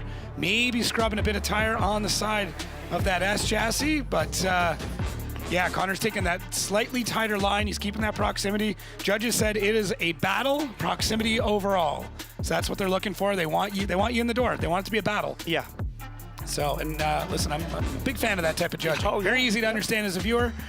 very easy for us to talk about as commentators. Yeah, I mean, look, if there's 4 car lengths between you, it's not a battle. It's just 2 solo runs at that point. But when you're in the pocket and you're pushing up onto the door, that's what we like to see. It's the drifting we came here to see this weekend, the Drift Masters. You can see, Pavel Korpelinski just finishing up the run and shallowing off very quickly across the line. Yeah, few drivers have been doing that. It's been happening quite a lot, and can't see anything out of my window. I'm curious how we're looking weather-wise. No, we're blue skies now. Are we? Yep. All right, fantastic. We avoided the storm. Love it. Love to hear it. There's a lot of talks that it could come in around top 4, and we are getting very close to that point. Yeah, we are only 1.5 battles to go. Yeah, we are. So yeah, we'll have to see. Obviously, I would much rather see all these battles go in the dry as opposed to the wet, but anything can happen when it comes to drifting. It certainly can. Well, if we go back on the line, we go Shanahan now to lead out Pavel Korpelinski. And Shanahan gets a green light off the line and through the gears. Korpelinski falls into formation as Shanahan initiates that GT86. Oh, and a big wobble behind from Pavel Korpelinski, but gets himself back into it, keeps that car under control as Shanahan fulfills all of those lead driver goals. Very nice lead line at the moment for Shanahan as he puts the car back up the hill.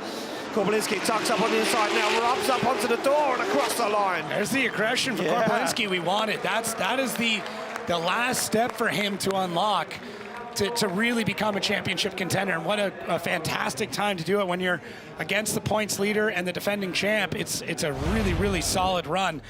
I really think that the chases are pretty comparable between the two of them. I think Connor might have been able to get in the pocket a little bit more. And it's kind of weird to say this, but I think Connor's lead might have been better. There's a couple of spots where he was just really, really well in the zone that Korpelinski wasn't quite in the same spot. But I know the judges are going to be taking a lot of looks at this run and trying to find all the different little spots where things could be cleaned up. But so far, it's pretty close. Part of me wants to lean more towards Connor, but I really don't know. I keep watching this chase, and I'm like, Korpelinski is like painting his door all the way around. Very conflicted. God, dive from Korpelinski on that final outside zone was very brutal. Yeah. Look at this, parked on the door. Yeah, he's right in there. He's all up in his business. Oh, what a great job there. Look at, they're just about to touch. God, that was... From that angle, it shows you how close they are and how close they come to danger with the front wheels. We're going to find out who's going to get the win and take it through to the final 4. Solo left for Korpelinski, right for Shanahan. Oh, it's a split decision, but it's Connor Shanahan getting the win. Pavel Korpelinski out of competition. We're going to quickly throw it to you, David Kalas. It's a split decision on the judging. Yeah, we had here big discussion about how it should have been, and it all goes to the lead runs because both chase runs were amazing from both drivers. However, on the lead run, Pavel had some bubble at first corner. He was not fulfilling the outer zone 4 completely. He was in the mid lane of the outer zone 4.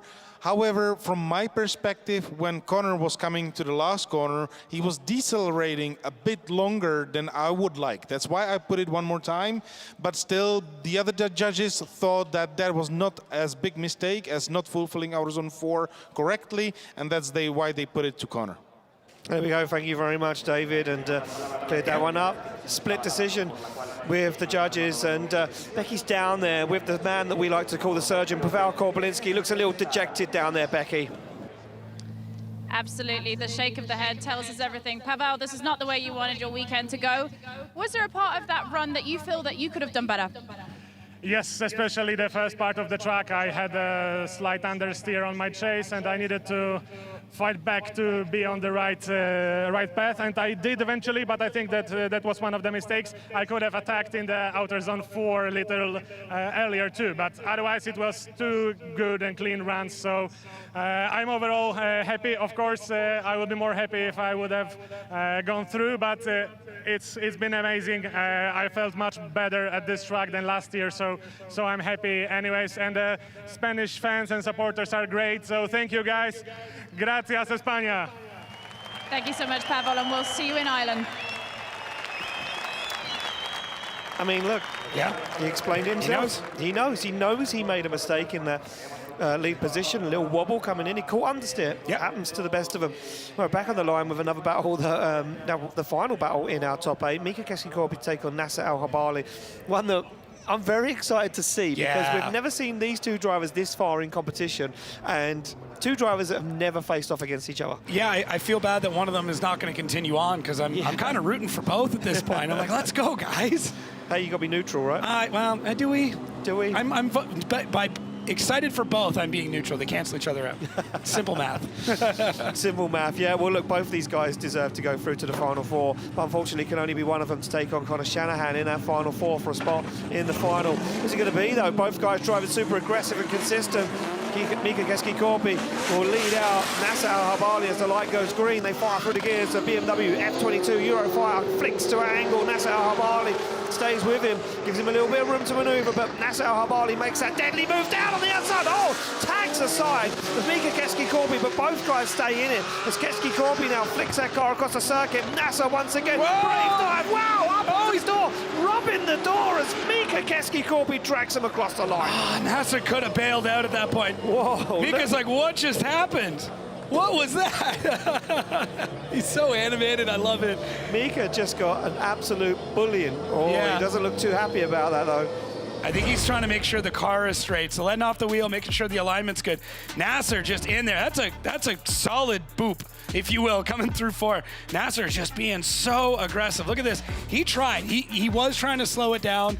He was really, really hoping that Mika was going to get back on throttle before that point. So that might be a point that the judges are going to talk about, and really they're already scrubbing through it. I don't want to, give away too much, but they're taking a hard look at that point. But Nasser, every single transition, big dive, he does catch a little bit of that front wheel. Mika just getting caught up on the inside. So look at this. He's still on throttle, a little bit less angle, gets caught out. Yeah, I wonder if it pulled the steering wheel a little bit out of Mika's hands. So be right here. Yeah, it's not that bad. Yeah, I think Mika probably felt it through the steering wheel and wondered if there was a problem. Probably didn't see that Nasser Al-Habali was that close at that point, and he dragged the front bumper along the side of the car. Yeah. Oh. But it was a mistake from Nasser Al-Habali. You could see it did affect him, and he did have to correct on that final outside zone. So as long as Mika was on the right line and he wasn't decelling in the wrong spot, those are the things we're going to take a look at. So that steering wheel is not straight. No. So maybe it did a bit more damage than we thought. I wonder if it caught a little bit of wheel. So they have to deem fault in this in order to figure out who was able to put hands on their car, because we don't have any standard timeouts here. It's just if you are not at fault, you are allowed to repair the car. You'll be given 10 minutes. Yeah, so hearing it over my headset right now that Nasser Al-Habali has been deemed at fault. Of course, we see it bright and clear on that replay. And Nasser Al-Habali deemed at fault. If Mika Keski-Korpi wishes to take a competition timeout, he'll get 10 minutes to repair that car. And I don't know if Mika feels confident enough to fire that car in 160 kilometers an hour with some bent steering components. If I'm given that 10, I'm taking that 10. There's no penalty, there's no problems with it. I would 100% be taking any time that I can. So it looks like that's what he's doing. He was asking for directions which way to head back to track. And I think Nasser was just hanging back to see what was going to happen there. Yeah. So I would say Nasser. Yeah. So Lewis, is coming over my headset now. It is being called. Mika Keski-Korpi will be calling that 10-minute competition timeout. So we're going to try and get one of our Red Bull cameras down there in that paddock, because there'll be pandemonium from the Finnish team trying to get that steering arm change. Doesn't look like it's that bad. Well, I mean, I'm wondering if there was maybe where the hit happened in 4. I mean, it caught the door. I don't think he caught the wheel. But regardless, the steering wheel is crooked. Unless it was like that when he started, but I don't think Mika would allow that to happen. No. He's too particular. Yeah, so. He's very particular with his car, and make sure it's 100%. Yeah. I was running through the different words we could have used there. Particular, I think, is the one we need to use. Yeah, it's the right one. Well, they're going to go back. We've got an onboard on the car. Look at this. Mika straight on the radio to the team saying, look, this is what I think is wrong, but we need to check X, Y, and Z. And judges going back over the replay, looking already deemed fault for Nasser Al-Habali, as we're going to take a ride with Mika Keski-Korpi back to his paddock to see if the team can get this fixed in that allotted 10 minutes. Yeah, and I mean, if it's just a tie rod, that's to me, that's not a big deal. If it's something else that's bent, then it could take a little bit longer. But a lot of these teams are pretty well set when it comes to this. They'll have entire corners of the car kind of built out, ready to go. Yeah. Usually with the alignment preset. But if it's just a tie rod or something like that, it's, you know, you're undoing one nut, potentially, or two nuts, and you're going to spin it off and spin a new one back on. Yeah, so we're going to get that competition timeout underway, and we're going to let those guys get hands on that car. Jacob, we are almost set for our final 4 drivers. And the first battle that we're going to see in that final 4 will be James Dean to take on Peter Wiensek. Yeah, I mean, a story as old as time. Especially here on this circuit, right? Yeah. Why? Did something happen last time, Ian? Something happened last time. We removed a factor. Here we go. Look, wheels on the car. Oh, and he's looking at the back of the car. Interesting. I mean, that wouldn't affect the steering wheel. Unless he's running hikers, which he's not. Yeah, quite interested to see. I mean, you might as well look at everything. You've got 10 minutes. Like, take a peek at everything that's going on. So they've got those built-in jack stands. I love those. Sill stands. Is that what it is? Sill stands. Sill stands. Got it. Yep, come from rallying now, being really adopted in drifting, and an easy way to get the car, you know, a good foot off the ground. Yeah, again, it's a safer option too, in my opinion. Another Imperial. Yeah, look at you. Hint there. Look there's the old way of doing it. Yeah, wheel under the car. I wonder how close we can get in there. Cameraman is getting real. I like this. I like his proximity. He is not messing around. So what I'm going to look for is the white marks and see where those white marks are lined up. And it looks like he is loosening it. It's hard to tell. So normally they'll put a little dash of paint to show where the alignment was when the car left. Yep. If that is in a wrong spot, it's possible it could have pushed its way there. As you can see, those are the white marks there. And they're really getting in here. Yeah. Interesting. Yeah, look, just maybe a bit of rear toe, which is interesting because I don't know. Unless the car, when he was driving it straight, if the car was pulling to the left, he let the steering wheel track to the left. You know what I mean? Because normally if the steering wheel is crooked, it's because there's a front end alignment. But if he was trying to drive straight and the car floated to the left, the steering wheel could turn a bit to like 100%. that. Yeah, okay, you know what I'm saying. I'm just a little confused as we see the hit onto the door, but we didn't see a hit onto that rear wheel. Yeah. I don't know. Unless when Nasser hit Mika Keski-Korpi on outside zone 4, it was a rear wheel to rear wheel contact. You can see Mika out of the car there, just making sure team. But it's not. It would be that side of the car. Okay. We're getting the judges. Do you know what I mean? Yeah, so judges are pulling a replay for us. So when he hit the door, did he also travel down the side of the car and hit the rear wheel? Yeah, that might be the case. So I don't know if he did. We got toe plates out now, so this is to check basically the alignment to see how much the wheels are towed in. So the front of the wheels being closer together than the rear parts of the wheels to really simplify what it is. So they'll check a measurement on that. Depending on the car, there's so many different ways, different amounts that you could set toe. It looks like Becky's down there.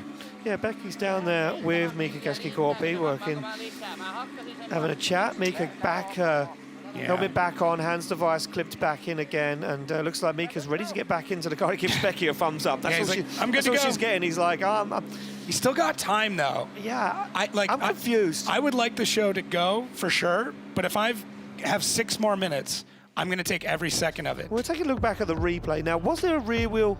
Oh, maybe there was. I think so. I think it was more of a body check than a front tap. It was. Yeah, I wonder if the side of the 400 hit the rear wheel when the front wheel hit. Yeah. But then that doesn't explain the crooked steering. Well, look, Becky Evans is down there with Mika Keski-Korpi. We're going to try and find out what's going on. Becky, what's happening? Mika, we're on the clock right now, so it's going to be a very short one. Can you tell us what happened there? We can see from inside the car that the steering looked a little bit crooked, but what's been going on? So the problem was when I was in the diesel zone, Nasser hit me and the rear toe arm bent a little bit. so it was going from the rear like to the side, and that's why my steering was like this. So I wouldn't trust the car to drive in the first corner. So now we fixed it. It's almost perfect, not perfect yet. There is still 4mm distance. That's what it was before, but now we can drive it. So I'm very happy that it's now fixed. Okay, perfect. Get yourself in the car and we'll see you soon. There you have it, guys. You did say he was particular. Just 4 mil off. Yeah, I mean, there's a man who's critical. These finish are very particular. Yeah, I mean, you were right, Jacob. It did affect the steering. Oh, man. It was a big hit. Yeah, we didn't see that view before. And you can see in the corner of your screen the competition timer counting down 5 minutes. New. I like that. Go team. Go graphics team. Go graphics team, yeah.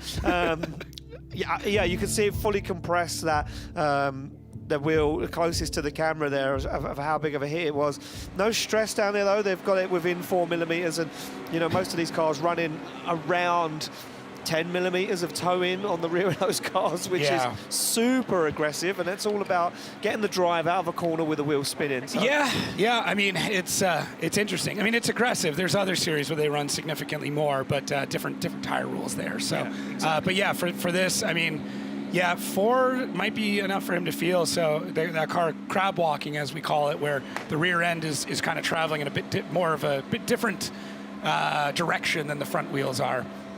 So Mika locked back in. Yep, back in. He's going to strap back up, get himself ready, and he'll get back to the start line. Just a little quick scrub of the front tyres.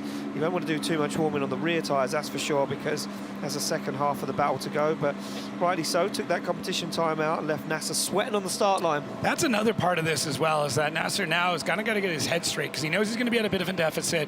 He made contact. Not that Mika's playing mental games by any means, but like, just Nasser's you got to sit there in a hot car. You know, it's not particularly cold out, and you got to wait, and you got to hope that driver kind of makes it back out and you can get another battle going. So Mika's ready to go. Yeah, there we go. Steering wheel goes back on. 3 minutes, 46 seconds on the clock, and he leaves his pit area with plenty of time to go for the second half of the battle, as Mika Keskikorpi leaves. Plenty of cheers from everyone around him in the paddock. As you say, a lot of Finnish fans making their way to Spain for this weekend. Cameraman's got some legs on him. He kept up there for a minute. He did, yeah. All right. We'll follow Mika back out to the line. So is our time out to get back to the line, or is it to... I thought it was just to get back rolling again. I think that was to get back rolling. And, okay. And I believe once he gets to the burnout box, he then gets the 2 minute. The 2 minute at that point, yeah. I mean, nevertheless, he has more than enough time to get back to where we need him to, and that's the tyre warming area. Yeah, that clock is removed off the screen. There he goes down the back end of the circuit. It's not on the motorway. He's not on the motorway. He hasn't took a wrong turn there, ladies and gentlemen. I mean, it shows you how... Such a unique circuit. Yeah. We say that every time we come here. You drive along the motorway and you can literally see the racetrack alongside the motorway.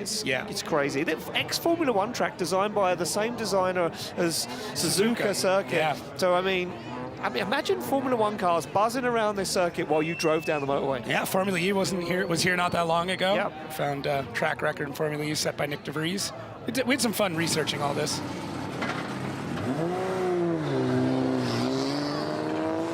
So there we go. Mika Keskikorpi goes into the tyre warming area. Just going to scrub those fronts, get a little bit of heat back in to the rears, as Nasser Al-Habali will be off at the same time as well to do that. Before they're both requested to the start line for the second half of the battle. Keskikorpi to chase down Nasser Al-Habali. There we go, just a quick scrub from both of them. Yeah, don't want to take too much life out of the back tyres. They've already done one half of the battle, don't forget. So there we go, back on the line, ready to rock and roll. Nasser Al-Habali from El Salvador to lead out Mika Keskikorpi, the Finnish driver.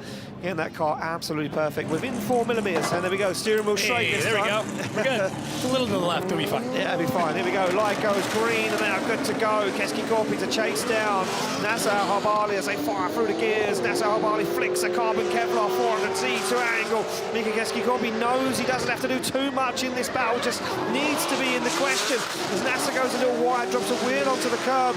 Keskikorpi gives him the room to manoeuvre. Keskikorpi now looking for that dive down the inside as Nasser Al-Habali puts it into that final outside zone and across the line. Yeah, so we'll have to see if that's going to be enough from Mika. I mean, obviously Nasser was at fault for that, but that doesn't necessarily mean that the run is completely thrown away for him. He still had a really, really good chase run. He just got a bit aggressive in a few spots, and that deeming at fault is not an automatic incomplete or a zero. It's more just who was able to get hands on the car. Nasser getting really, really wide through outside zone 4, but he's on a really good line outside of that part of it. I mean, it's not a bad line through 4. It's just a bit deep. Yeah. But for 5 and 6, it's great. Yeah, it certainly is. Just misses outside inside zone 8 though, which we'll see in a minute on another angle here. Nasser, I think they're just trying to drive away, put some distance between himself and Mika Keskikopi. You see him missing that inner 8 there as they go for that final outside zone. And Mika Keskikopi doing enough, I'd say, but just not doing too much. Yeah, I think that's a good way of putting it. Doesn't want to overcommit. No. You know, the other part too is he's a little bit out of whack when it comes to the toe. Not enough that's going to be massive, but it's probably enough that he could feel it, and he's going to know that it's there. So you don't want to go too crazy in case the car does something a little bit wonky, but we'll see how the judges feel about these runs, and we'll have a winner. There we go, decision drops in from our judges. Who's going to take it through to the final 4? Will it be Keskikopi? Will it be Nasser Al-Habali? It's going to be Mika Keskikopi.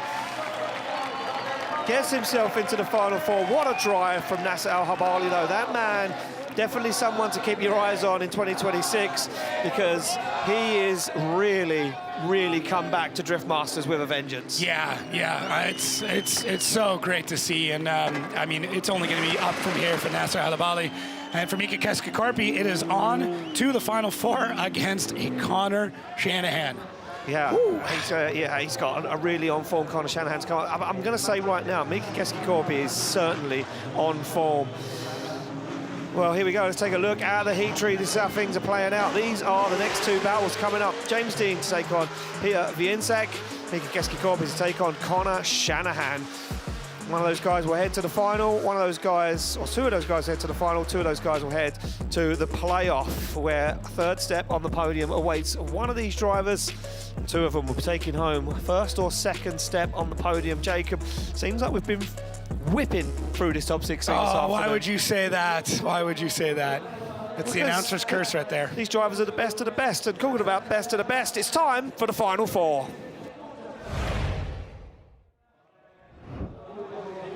Well, talking of Final 4, this is it. We are ready to kick it off in style. James Dean to take on his very good friend, ex-teammate, Peter Wiensek. Wiensek deciding, or being told, to lead first. Oh, interesting.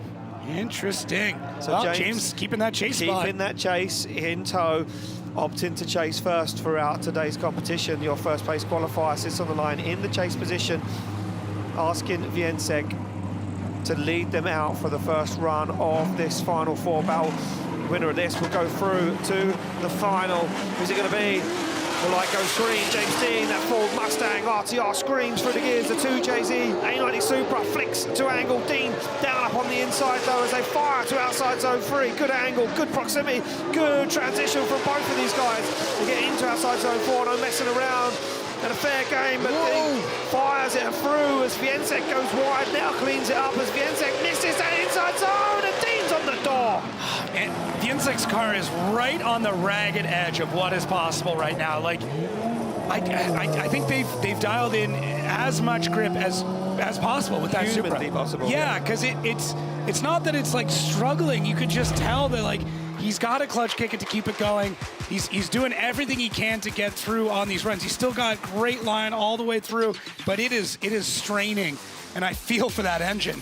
James Dean, he knows how to drive a Piotr. I mean, former teammates, just good friends. They fight like siblings. Like it's you know, family at the end of the day. But man, the gloves are off in so many of these battles. James does a great job. I mean, I would kind of expect him to be a little bit closer through some of these, but maybe he sees Piotr going a little bit wide in some sections. Go, hey, I'm just going to let you send your car all the way in that direction, and I'll be here when you come back. Yeah, Wiensek, for me, that big mistake there, missing that inner zone and then taking a whole bunch of angle out to get back up the hill. We can see it here. Look at this. There, big bit catch of understeer and then gets that final outside zone. Takes a look down, turns the radio back on to chat to his spotter. Yeah, Lucas. Lucas, yeah.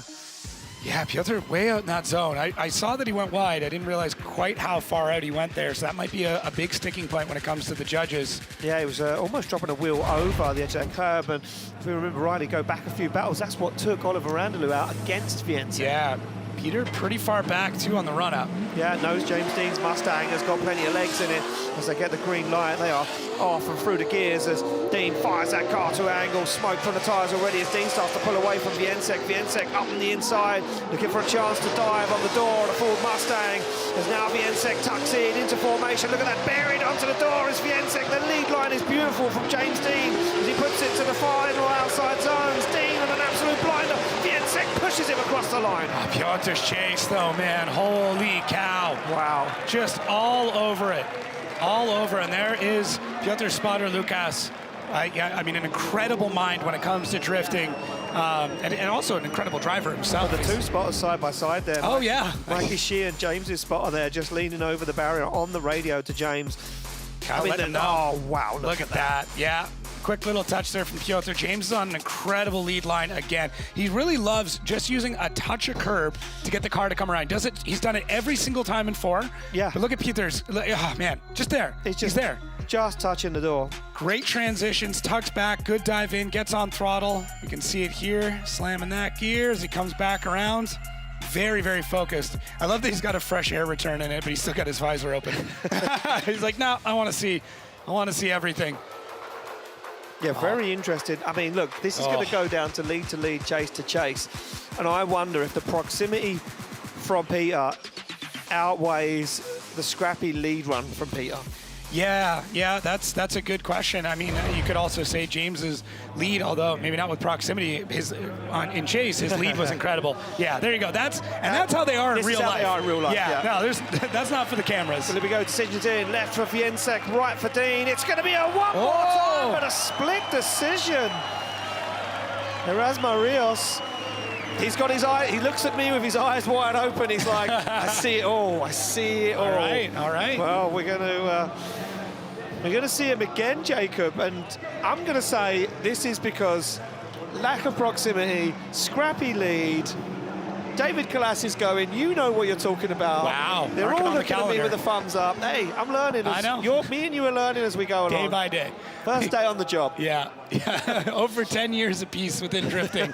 We still learn every day. Look at this. These, ladies and gentlemen, are genuinely two of the best friends outside of this, but it's the same old. The door slams shut, the visor goes down, or not in Peter's case. No, they are sworn enemies because both of them guys want to go at it. And, well, one more time in the first battle of our final 4. Yeah. And interesting. And Piotr's already gone one more time with Randalou earlier on, so technically he's got more battle time than anybody else on track right now. Yeah, he certainly has got a lot of seat time out there in their Supra, and that could maybe not be working to his advantage. There we go. We can see a shot straight across the back of the paddock and the team there. I like how they put their hood strut on the bracket. That's actually really smart. Very smart. It's a very smart team. If you've ever seen that car up close. Oh my God, it's almost military. Yeah, it is. It's almost military. There's a man for every job on the car as well. So someone has one side, someone has the other side. They both have corners on the front. Look at this, a full check over of the engine, make sure there's nothing wrong. Might as well. Why not, right? And I mean, they've got some time. We've still got a Shanahan-Mika Keski-Korpi battle to get through, and Peter straight out of the car chatting to the spotter on the radio, maybe saying like, look, this is wrong with the car. I'm chatting to the head mechanic. I was down on power a little bit. Yeah, this is wrong. At first I thought he was. I don't think he is. I think he just has so much grip in the car. And then watching his onboard, he wasn't clutch kicking. So yeah, I'm kind of confused. I'll have to go have a chat with them. Not that they're really going to tell me anything, but I'll try. I just want to understand why the car is doing what it's doing, or maybe it's doing exactly what they want it to be doing. Exactly. I'm not sure. Well, you see James Dean down there in his paddock area, the team working on his car. James Dean taking a cool off there, a bottle of ice cold water to the top of the head. Yeah. I mean, take a breather. He's a sweaty man, rightfully so. There's Connor Shanahan. Yeah, cars being requested to the burnout box to warm up tyres on the front and the rear of these cars. And Connor Shanahan to take on Mika Keski-Korpi, and these guys getting ready for action. There it is. So for people relatively new to drifting, right now warming up the tires, they're going to take that release agent. There's a little bit of spray, lubricant, if you will, that helps the tires come out of the mold.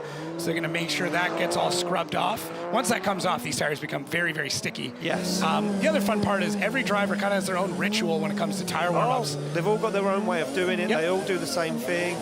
Some will do a rolling burnout after they've done some figure of eight. Some won't. Some are very particular of how they warm their tires. And when they know when they're in the right window as well, they'll feel it on the front of the car, in the steering. Yeah. So Some of them run tire temperature interesting. sensors, so they know exactly what that temperature is. Yeah, they certainly do. So we have got those guys down there on the line. A quick check round from our start line, Marshall Marcin. Mika Keski-Korpi, the higher qualifier, opting to lead first. And I wonder if those guys had another quick look over the car before they sent him back out for that top 4 battle. Conor Shanahan will want to get this one done. Unknown, though, if James Dean's going to make it into the final. So Conor Shanahan now needs to be always one step ahead of James Dean. Keski-Korpi, though, off the line, not to be sniffed at this weekend as he comes through the gears and fires in that BMW F22 full throttle. But look at Shanahan straight up onto the side. A little shallow on outside zone 3 for Keski-Korpi as he dials on the angle. It's a mistake. Shanahan goes wide, but Mika Keski-Korpi now, some mistakes creeping in over the edge of the circuit once again as Keski-Korpi puts wheel to track and across the line goes Keski-Korpi. I'm wondering if there's a bit more going on with that suspension for Mika. Yeah. I don't know if they had a ton of time to really get their hands on it. That was very, very strange the way that he was throwing that car out. So we'll take a look at our replay now. There's Conor eyeing him down, checking. It's so incredible to see the way that it, like his eyes work in the chase. Left to right, yeah. Yeah, just like looking where he's going, but looking where Mika is. So Mika throws in a big decel there, and then he scrubs out. He adds a bit too much angle, gets on the left foot brake. The car catches up with him. That pushes him wide, going into 6. And then, yeah, it's not a phenomenal run there for Mika Keski-Korpi out front. And Conor does a great job of adapting to it. He's not, so some of the judges were really talking about, you can't expect someone to have a ton of proximity when the lead's not in the right spot. Exactly. So it's kind of forgiven if that happens. It would be great if you are still in an amazing spot, even though the lead driver went in the wrong area. But you don't necessarily need to be. I can hear it now. Just get in. Oh, man. Great team, too. Yeah, great team. Yeah, willing Conor Shanahan up onto the door of Mika Keski-Korpi there. And, yeah, scrappy. I think it's the first chink in the armour we've seen from Mika Keski-Korpi so far this weekend, making a few mistakes. From first glance, it almost looked more towed in again. Yeah, it was hard. In that transition, it looked like that driver's side wheel was in pretty good. Maybe I'm over-exaggerating a small problem. Yep. It's possible. Oh, yeah. I've done it before. But, it seemed like it was really towed in on that very quick frame. Yeah, well, here we go. No messing around. Off the handbrake and straight off the line and through the gears. Shanahan now to lead out Mika Keski-Korpi. They fire in. Mika Keski-Korpi needs to keep that proximity on the foot brake as they balance them down to outside zone 4. Shanahan on the throttle nice and early. Mika Keski-Korpi buried on the door, though. Gives him a little nudge. Goes through once again. Transitions through the smoke as Shanahan leads him to that outside zone. Mika Keski-Korpi onto the rear quarter. Looks for the door once again and across the line. Had to make up for it. He had to make up for it. little smack talk going on. But yeah, he had to have an incredible chase to make up for the mistakes that he saw in the lead. And I think he did it. I really think that he picked up a lot of pace in this. He was able to keep it to the side of Conor Shanahan through so much of this run. Conor does a great job out in the lead, much cleaner than what we saw. Look at Mika. Just goes for it. Conor grabs a bit of left foot brake. It's going to naturally slow you down a touch. And then Mika's on throttle. You can see that surge right here. But he gets the back end to come around too. Unfortunately, he's not able to hold it coming through the inside zone. But it's great to see him being that aggressive, that kind of emotional driving. And it's playing really well for him. Yeah, certainly is. Like we say, we talk about it quite a lot. He's in a really good place at the moment, driving 10 times better than we've seen Mika Keski-Korpi driving before. I think that the proximity is phenomenal. Look at that shot out the window. You see the wing mirror. Yeah. Keski-Korpi's car flirting with the side glass on Conor Shanahan's car. Yeah, and all in a day's work for Conor Shanahan. He comes across the line, he's chilled out. He's like, okay, another run done. It's just another run done. See what happens. Run in the bag. Well, here we go, wait for the decision to drop in. Shanahan thinks he might have this one in the bag, a little fist bump up towards the camera. Little concern there on the face of Mika. Yeah, I think he knows he made a mistake. Here we go, side of left for Keski-Korpi, right for Shanahan. And it's unanimous. Connor Shanahan gets the win. First person into the final. Mika Keski-Korpi will head off to the 3rd and 4th place playoff. And we await to get that one more time battle between James Dean and Peter Wieńczek. Up and underway, and they are back on the line and ready to rock and roll. Mistakes creeping in, a split judging panel. This one's going to be tough. Yeah, it just means they're going to step up their game even more, which is hard to believe that could happen. Yeah, here we go. Normally see these two guys in a final, not battling for a spot in the final, but here we are. They come off the line. Wieńczek told to lead first as James Dean jumps into formation and down on the inside of that A92 JZ Supra. They fire across the circuit as James Dean falls back into formation again. Nice and clean this time for Wieńczek as he puts it where it needs to be. No wheels off track as Dean fires through the smoke. Now looks for the proximity. Jumps up onto the door, pushes Wieńczek across the line. Yeah, there it is. No more leaving any room for James Dean. He's back on it. He realized pretty quick, like, okay, I cannot leave anything on the table anymore. Piotr, he's braced in there. That deep sit in the seat going like, okay. It's a good chance that he knew exactly what was going on behind him. Look at this, Piotr. Tons of speed coming through here. It's a great job. He's able to keep the drift going without really like throwing it away, right? I mean, he's got angle, but not a ton. Keeps that speed up. And then James Dean, as you would expect, look at this. He starts to hunt him down, comes through the transition, then he gets on the throttle to get into the side of the Supra. Couple of corrections there from Piotr, left foot brake on transition, and then there is the Mustang trying to repaint that Supra blue. Wow. Unbelievable chase from James Dean. Really good lead line this time for Peter Wieńczek. He really put that car exactly where the judges were looking. It was probably one of the cleanest leads we've seen from him. It was an there. James looks like he got the tire into the fender just in front of the rear wheel of Piotr. Oh, really? Yeah, that's a good one. Nothing to like cause for concern. No. But it was there. Wow, start line Marshall Martin over there being called to Peter's car, and I wonder if Peter's car is getting warm, and they did run over there with some leaf blowers. We've seen the team steamy before. Inside. Yeah, look, you see the team over there cooling down the car. And we've seen this before at many events. Yeah. Mainly Riga. Germany, I remember. Germany the Shanahans kind of took the blower setup pretty much whenever they could. Yeah, exactly. Well, here we go, off the line. Second half and a one more time battle. James Dean to lead out. Bit of Wieńczek for a spot in the final awaits as Dean fires that car in a big angle, full throttle. With Wieńczek's down on the inside, the Super transitions almost takes the back end off the Mustang as Wieńczek now tucks himself up onto the inside. He's got the door to the wheel as James Dean fires the car across the track. Wieńczek through the smoke, looks for the door once again as Dean fires the angle on. Wieńczek on the front wheel. Oh, we keep it going. Yeah, Lucas has got the smile. He's just like, man, that was sick. Yeah, I don't know what that is in Polish if someone wants to translate for me, but that's what I'd be saying. That shot there, the two spotters side by side, unbelievable battle. Yeah, and there's a lot of camaraderie between spotters as well. You spend all weekend up there hanging out with them, and they might be your competitor, but at the end of the day, you're still your coworker in some ways. Look at Piotr, though. He is all over this. He's got his left foot absolutely planted on the brake. He's modulating that to try and get into the side of James wherever he can. He is in the pocket. He is so deep in his pocket, he's pulling out change. What a great run from both these drivers. I got no idea which way this is going to go. We might be watching replays here for a hot minute, so brace yourself. Wow. Any thoughts? No, nothing. All right, cool. I have nothing. Cool. I'm sorry. No, it's fair. I have no more information to give you there. That was just a flawless battle between these two guys. It should have been a final battle when it's only for a spot in the final. I mean, we've still got two more battles to go after this, the 3rd and 4th place playoff and, of course, our final. Well, we often see them go 1 and 2 in qualifying, so it means they're going to be on opposite sides. Oh, that's menacing. Yeah. Between both. And there, like you can see some of the damage James has taken, a couple of rub marks on the side of that car. Yeah, look at laughing.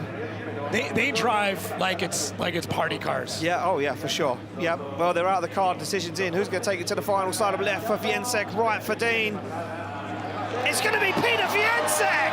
Wow. Wiensek gets the win, advances through to the final to face off against Connor Shanahan.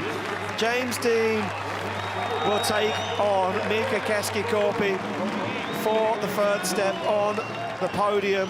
We've got a quick minute. We're going to fire it to you, David Kalas. It had to go one more time. That was highlight reel drifting between those two guys. That was pinnacle of drifting. We really enjoyed that battle. That was really amazing. We needed to go for very, very, very small details in between both drivers. It is coming to our inner zone 8, where James was a little bit wider and Peter was able to mimic the angle slightly better. But what a battle. That was really amazing battle, and we really enjoyed it. Yeah, I think everyone enjoyed that one, especially me and Jacob. That was kind of left a little bit baffled. Becky's down there with Peter Wiensek. Congratulations, Peter. You left nothing on the track to be seen there. It was a one more time battle with a guy that you know so well out here, but you have got yourself a spot in the final. What's going through your mind right now? Yeah, I'm through the roof. I'm super excited. I was thinking after that battle that maybe I didn't give enough on the last corner, but judges decided I won, which I didn't believe still. Unbelievable. So many battles today I have. It was my second one time. I was really lucky before, because with Jack I was almost knocked out because my front end doesn't want to stick. But it doesn't matter right now. We need to focus on the final. I wasn't expecting that I'm going to say that, but thank you for everybody who come to cheer me up. And yeah, guys, we have it. We are going to the final. Unbelievable. Good luck for your final battle, Peter. Hopefully we'll see you out there. And there we go. Peter can't believe it. A little tap to the bonnet. He's very, very happy, and rightly so. He'll be taking on Connor Shanahan. Looks like it's going to be a fight at the top between Shanahan and Wiensek. Well, let's take a look.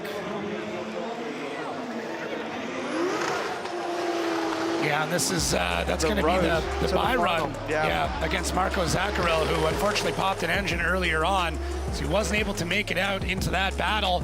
And Piotr gets a bit of a practice run there a little bit earlier on in our top 32. Yeah, the road to the final, for Wiensek. Took down Oliver Randlew, the man that won this event last year. He did go one more time with him. Yeah, I mean, it was a tough full battle, that's for sure.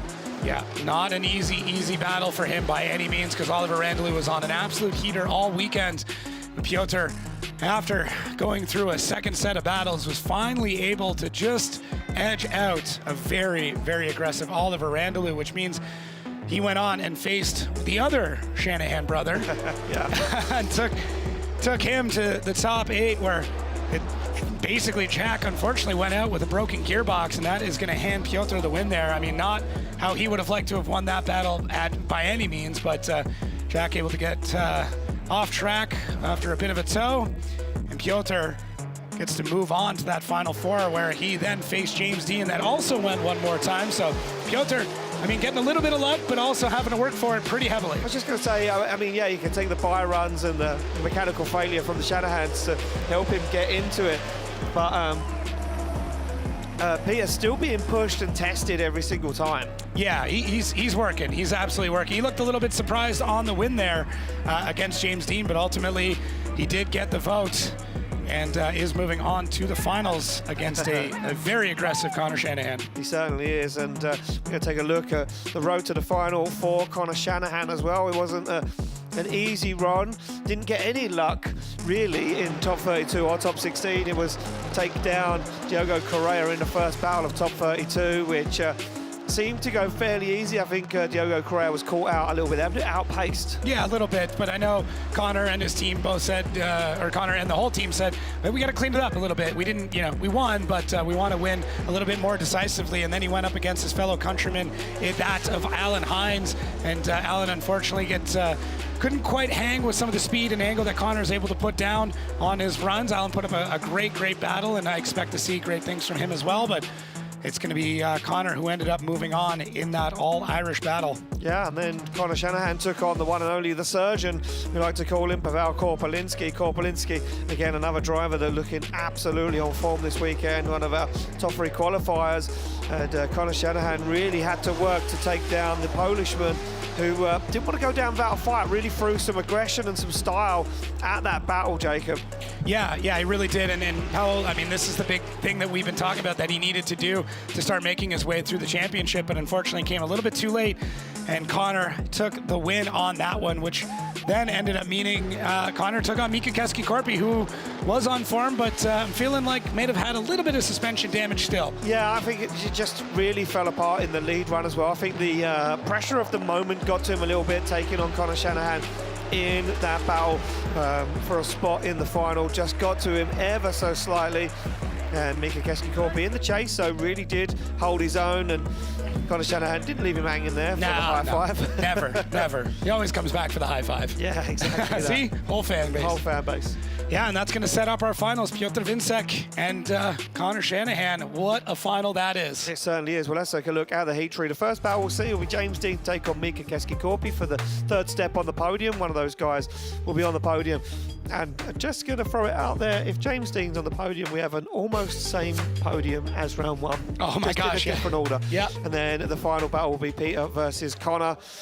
Well, ladies and gentlemen, there's no time to hold on to your breaths, because let's get straight into it. It's the playoffs. Right, well, here we go. The playoffs are underway. Mika Keski-Korpi finds himself in a place he doesn't really get to very often, but maybe 2026 is a year where we'll see him more in the Final Four. Keski-Korpi now looks down the track at James Dean, warming up the tyres, and says, can I take down the man that has more trophies at home than I could possibly ever buy? Yeah, that's a solid point. I mean, it looks like a trophy store whenever you walk into James Dean's house. They're kind of piled everywhere. It's pretty crazy. But Mika Keski-Korpi, I mean, he's in this position for a reason. He's been driving really well, and we've seen so many times that drivers put in extraordinary situations can have extraordinary results, and maybe that's the case now for Mika Keski-Korpi. Yeah, certainly so. So James Dean pulling up to the line, opting to chase first once again. Yeah, so sticks with what's been working. The formula this weekend for James Dean has been working. Sticking to the chase first. Mika Keski-Korpi gets himself ready, adjusts the gloves, he'll slam that visor closed, and he'll get ready to come off the line to lead in James Dean and this incredible Ford Mustang RTR. Dean pumped up and ready for action, and knows that Keski-Korpi has a good lead line under his belt as he qualified just shy of him up there in the top 3. Well, here we go, through the gears, down to initiation. Keski-Korpi flicks that car in, stands on the accelerator, pulls that car right to the edge of the circuit. This is a lot nicer from Keski-Korpi in the lead, back on throttle, just about keeps a wheel in the outside zone, but look at Dean into the smoke, onto the door as Keski-Korpi fires it back again, big angle thrown on. Dean loses some ground, Keski-Korpi misses his own across the line. Trying to shake off James the Great. He went for it, he threw a ton of angle in there, maybe hoping that James wasn't able to hang. Mika taking that long road out to the end. So not sure, maybe he's looking for a little bit of extra cooling before he gets back to the line. Initiation looked really, really solid there from Mika Keski-Korpi, getting that car pushed out nice and wide. There's Conor Shanahan, who's he's going to be getting ready to come back to his battle, while the other two still fighting it out. And look at Mika sliding all the way out to 3, all the way to the edge of that. Great transition around, catching a little bit of left foot brake. He's been liking that in transition. Settles that car out, gets him a little bit deeper in the zone, gets on throttle. And he's just hanging on to the edge of 4, coming through that section. James in tow all the way around. I mean, yeah, James is always going to lay down a solid run, but I feel like Mika's stepping up. He knows that he's got to be at the absolute top of his game to even have a chance at taking the win in this battle. So coming through 4, I would like to see him a bit deeper in there, but does a great job through 5. Slings it out really, really nice and wide to 6, and this is where we see him throw a ton of angle. Yeah, James Dean kind of stalled up a little bit there and then made a dive onto the door. Weird, uncharacteristic. You see him there on the handbrake, comes down on the inside of the circuit. Still stays with Mika Keski-Korpi, but doesn't really, it's uncharacteristic of James Dean at that point of the circuit, but we'll see how it is when we swap him around. Dean now to lead out Mika Keski-Korpi. We know Keski-Korpi's been killer in that chase position so far today. He's been really sticking it to the door. Well, here we go. Big time to prove who you are against one of the greats of drifting as they fire in to initiation. Dean flicks that car to angle. Keski-Korpi finds himself down the inside. They transition back. Keski-Korpi noses that car onto the front wheel with a Mustang as Dean fulfills all of outside zone 4. But look at Keski-Korpi. There's no shaking the fin as he fires down the inside once again. Keski-Korpi onto the front wheel, on the door, across the line. Wow! Wow! What a step up from Keski-Korpi. Like, just completely rising to the occasion there. Wow, that chase was phenomenal. Oh, I mean, listen, no matter which way this goes, Mika Keski-Korpi has completely cemented himself. I know, the transition right into the pocket, surging ahead, following the line. I mean, what else do you want from him? Unbelievable drive this weekend from Mika Keski-Korpi. The proximity, the mimic, the transition timing has been absolutely flawless. Look at this here as well. Right up to that final outside zone on the rear wheel and across the line. Stunning stuff from Mika Keski-Korpi. Yeah. The judges taking a look back at the replay of the first half of the run. Interesting. Yeah. I mean, usually when they start hunting for one corner or one part of a replay, we're like, okay, was there a mistake there? But for right now, I want to bask in the glory that is these sets of runs. James looking awesome as always. I mean, great lead runs, great chase runs. Mika just taking the fight to him though. Like it's a debate, it's a conversation, and I'm not entirely sure which way this is going to end up going. No, certainly not, and I'm not sure that either of the drivers know. They'll know who made a mistake and where they made it. They'll be chatting about it when they jump out of those cars. Yeah. For me, the drive from Mika Keski-Korpi this weekend, even going back to round 1 in Vallelunga, was incredible. Judges still deliberating this one. I don't know if the scores have been input into the system. This will be for the third step on the podium. Who will claim a little bit of victory this weekend here in Spain at round 2 of Drift Masters 2026. And judges putting notes in. Look, they're looking back, run on run. They're looking back at the first half of the run, Jacob. Wow. I said this. All right. There's things going on. And Mika Keski-Korpi, did he make a mistake? I mean, this could all come down to it. Dean and Keski-Korpi don't know, that's for sure. Decision's in. Left for Keski-Korpi, right for Dean. It's Mika Keski-Korpi takes down James Dean for a third step on the podium. The Finnish driver does it in 2026. He gets his first Drift Masters podium, and what a reaction. Look what it means to him. Do you know what, Jacob? I am so stoked for that young man. I'm a little emotional. He's worked so hard to get to that point. I'm a little emotional right now. It's so cool that we all get to witness, you know, moments like this. This is life-changing for him. It's his first Drift Masters podium. Yeah, this is one of the greatest moments of his career right now, and it's only up from here. Yeah. Oh, congratulations, Mika Keski-Korpi. You have made it. What a way to kick off 2026. Mika Keski-Korpi, ladies and gentlemen. Judges, we'll just quickly fire it to you before we get too ahead of ourselves for the final. That was unbelievable. Keski-Korpi's been brilliant this weekend. Mika was really incredible. Like, he started with really great qualification, even though James was having qualification even better than that. And it comes to this battle where, for me, the mistake which Mika did in AutoZone 4 was enough to put it one more time, when the other judges said that the chase which Mika was able to provide behind James was good enough to give him the advantage and taking the third place.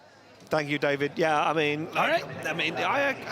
I'm not here to argue with any of it. No, I'm not either. But ladies and gentlemen, that was just a third and fourth place playoff. Jacob, hold on. Everybody hold on. It's time for the final.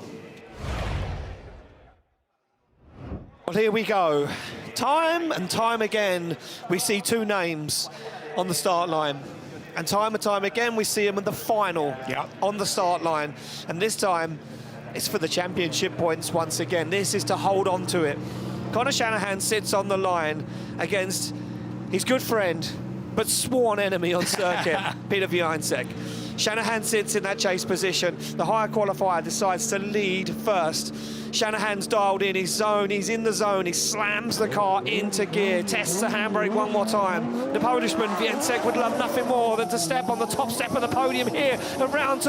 They're through the gears, the Supra versus the GT86, and Shanahan is on him straight away, up onto the door as Więcek takes him to the edge of the circuit. Shanahan matches him, follows him, matches the angle through outside zone 4. A little bit of ground opens up as Shanahan makes a dive onto that inner zone as he now works his way up to the side of the A90 Supra and across the line. This is a battle that's been going on for literally for years. I mean, them going at it head to head, whether it's in championships or battles or finals, they are just, I mean, sworn competitors, and there is Connor, completely locked in again. He's thinking about that run. He's thinking about what maybe he could have done better and knows that he's going to be leading out Piotr Więcek, who's been just all over every competitor. But for right now, Connor Shanahan in chase through 4. Look at this. He is trying, this is trying to win from the chase. That's where it's an intimidation thing. You get up there, you're in his mirrors. Look at, he wants to take that drive. He wants to just push as hard as he possibly can. Now he gets settled in coming through 4. Patrick, he's about it.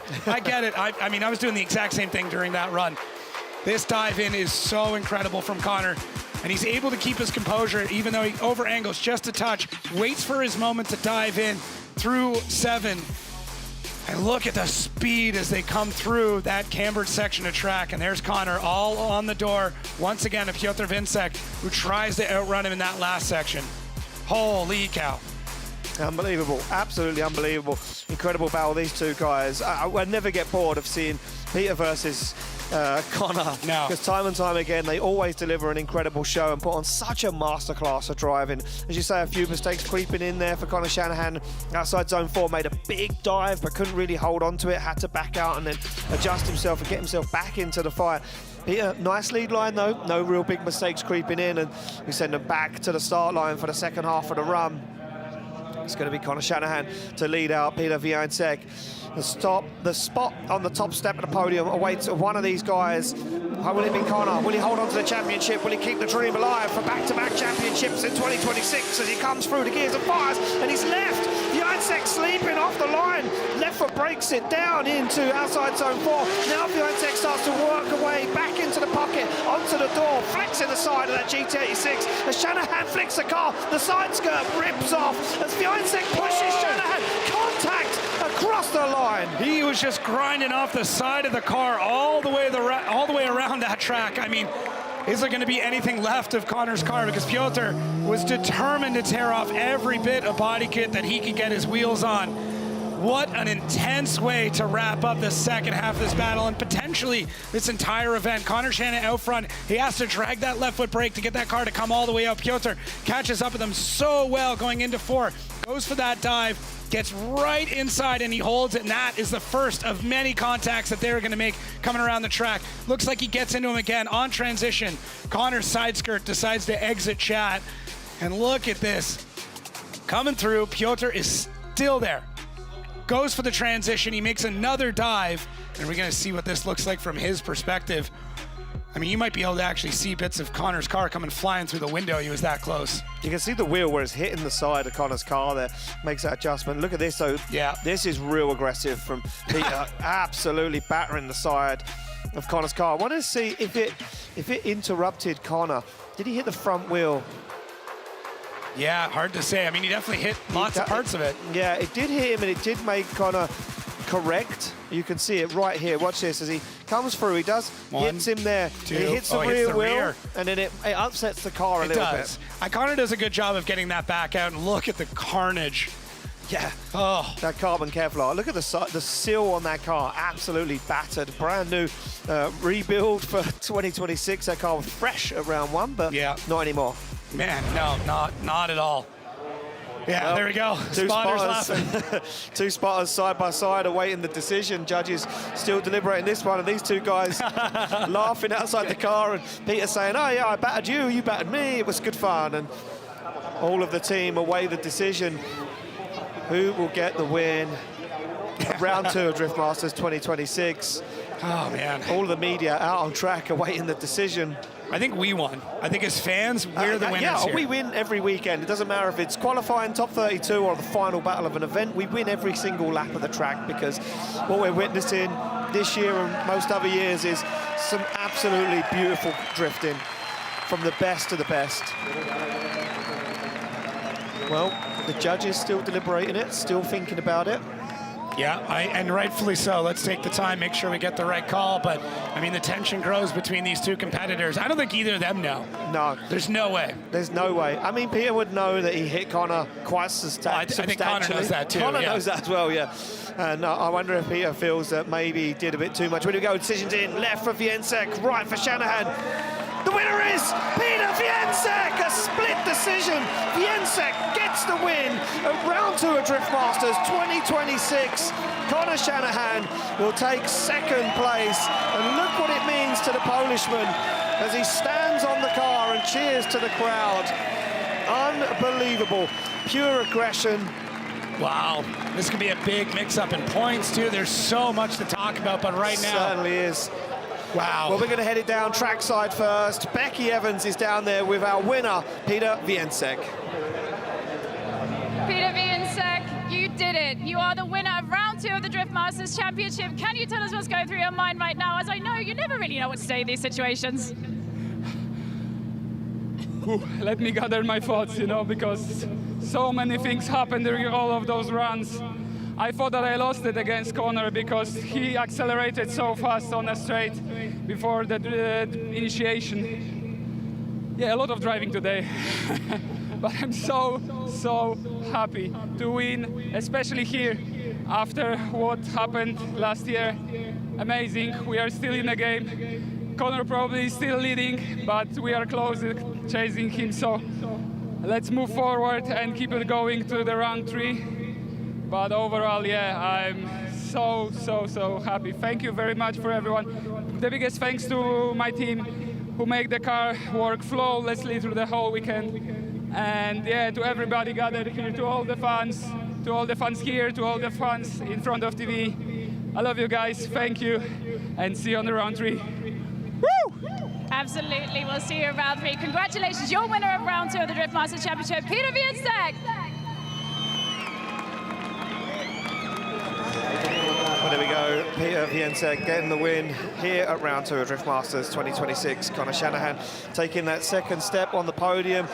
Jacob, this is how we finish it out. This is who took the most points. Peter will take 100 points from this event, but Connor Shanahan still claiming 88, so we'll see how that mixes things up. Mika Keskikorpi, though, the Finnish driver, taking 76 points, and James Dean with 64. As we tumble down the order, we'll see how those points drop out for the guys that got knocked out earlier on in competition and how many points they score, and how that will affect the championship standings between now and round 2 before we head to round 3 at Mondello Park in just a few weeks' time.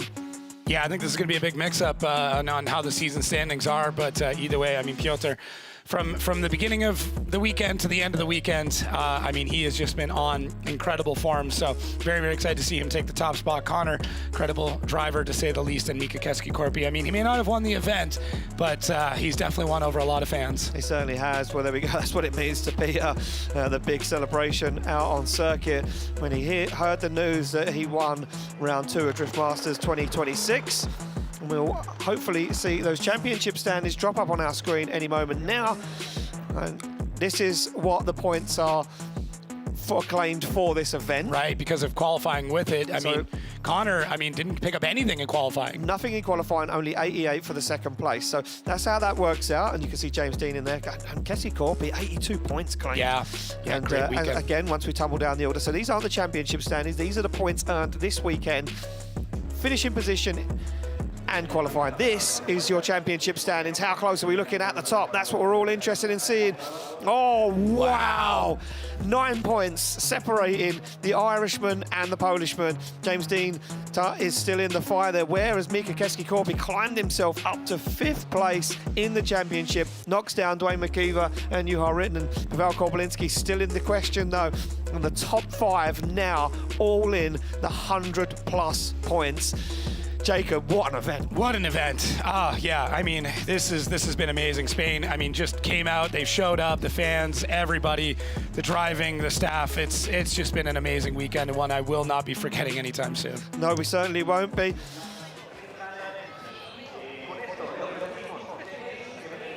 Well, there we go, Mika Keski-Corby, we spoke about him a lot. He's been absolutely phenomenal this weekend. Becky's down there with Mika, who just got his first Drift Masters podium. I think the Cheshire Cat grin tells us everything we need to know. Mika, congratulations, your first ever podium. Third stop here at round 2 at Drift Masters at Jarama Circuit. What's going through your mind right now?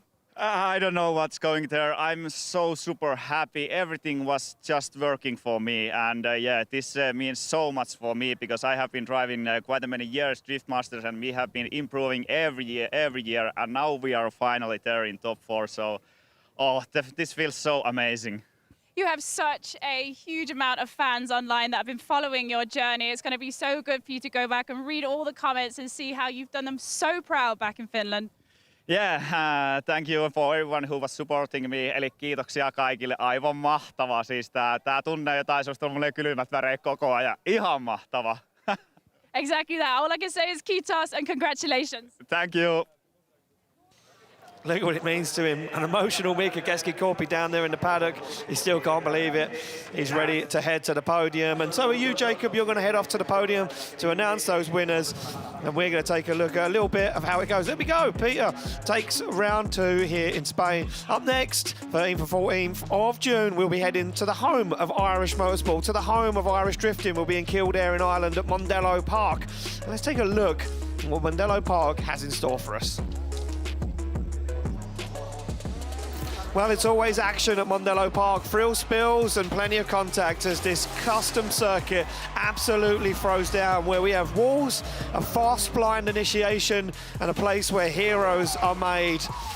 You can see what it means to some of those drivers. No doubt the Irish fans will once again come out in their droves to support Irish drifting and to support Drift Masters for another round of incredible action here at Drift Masters 2026.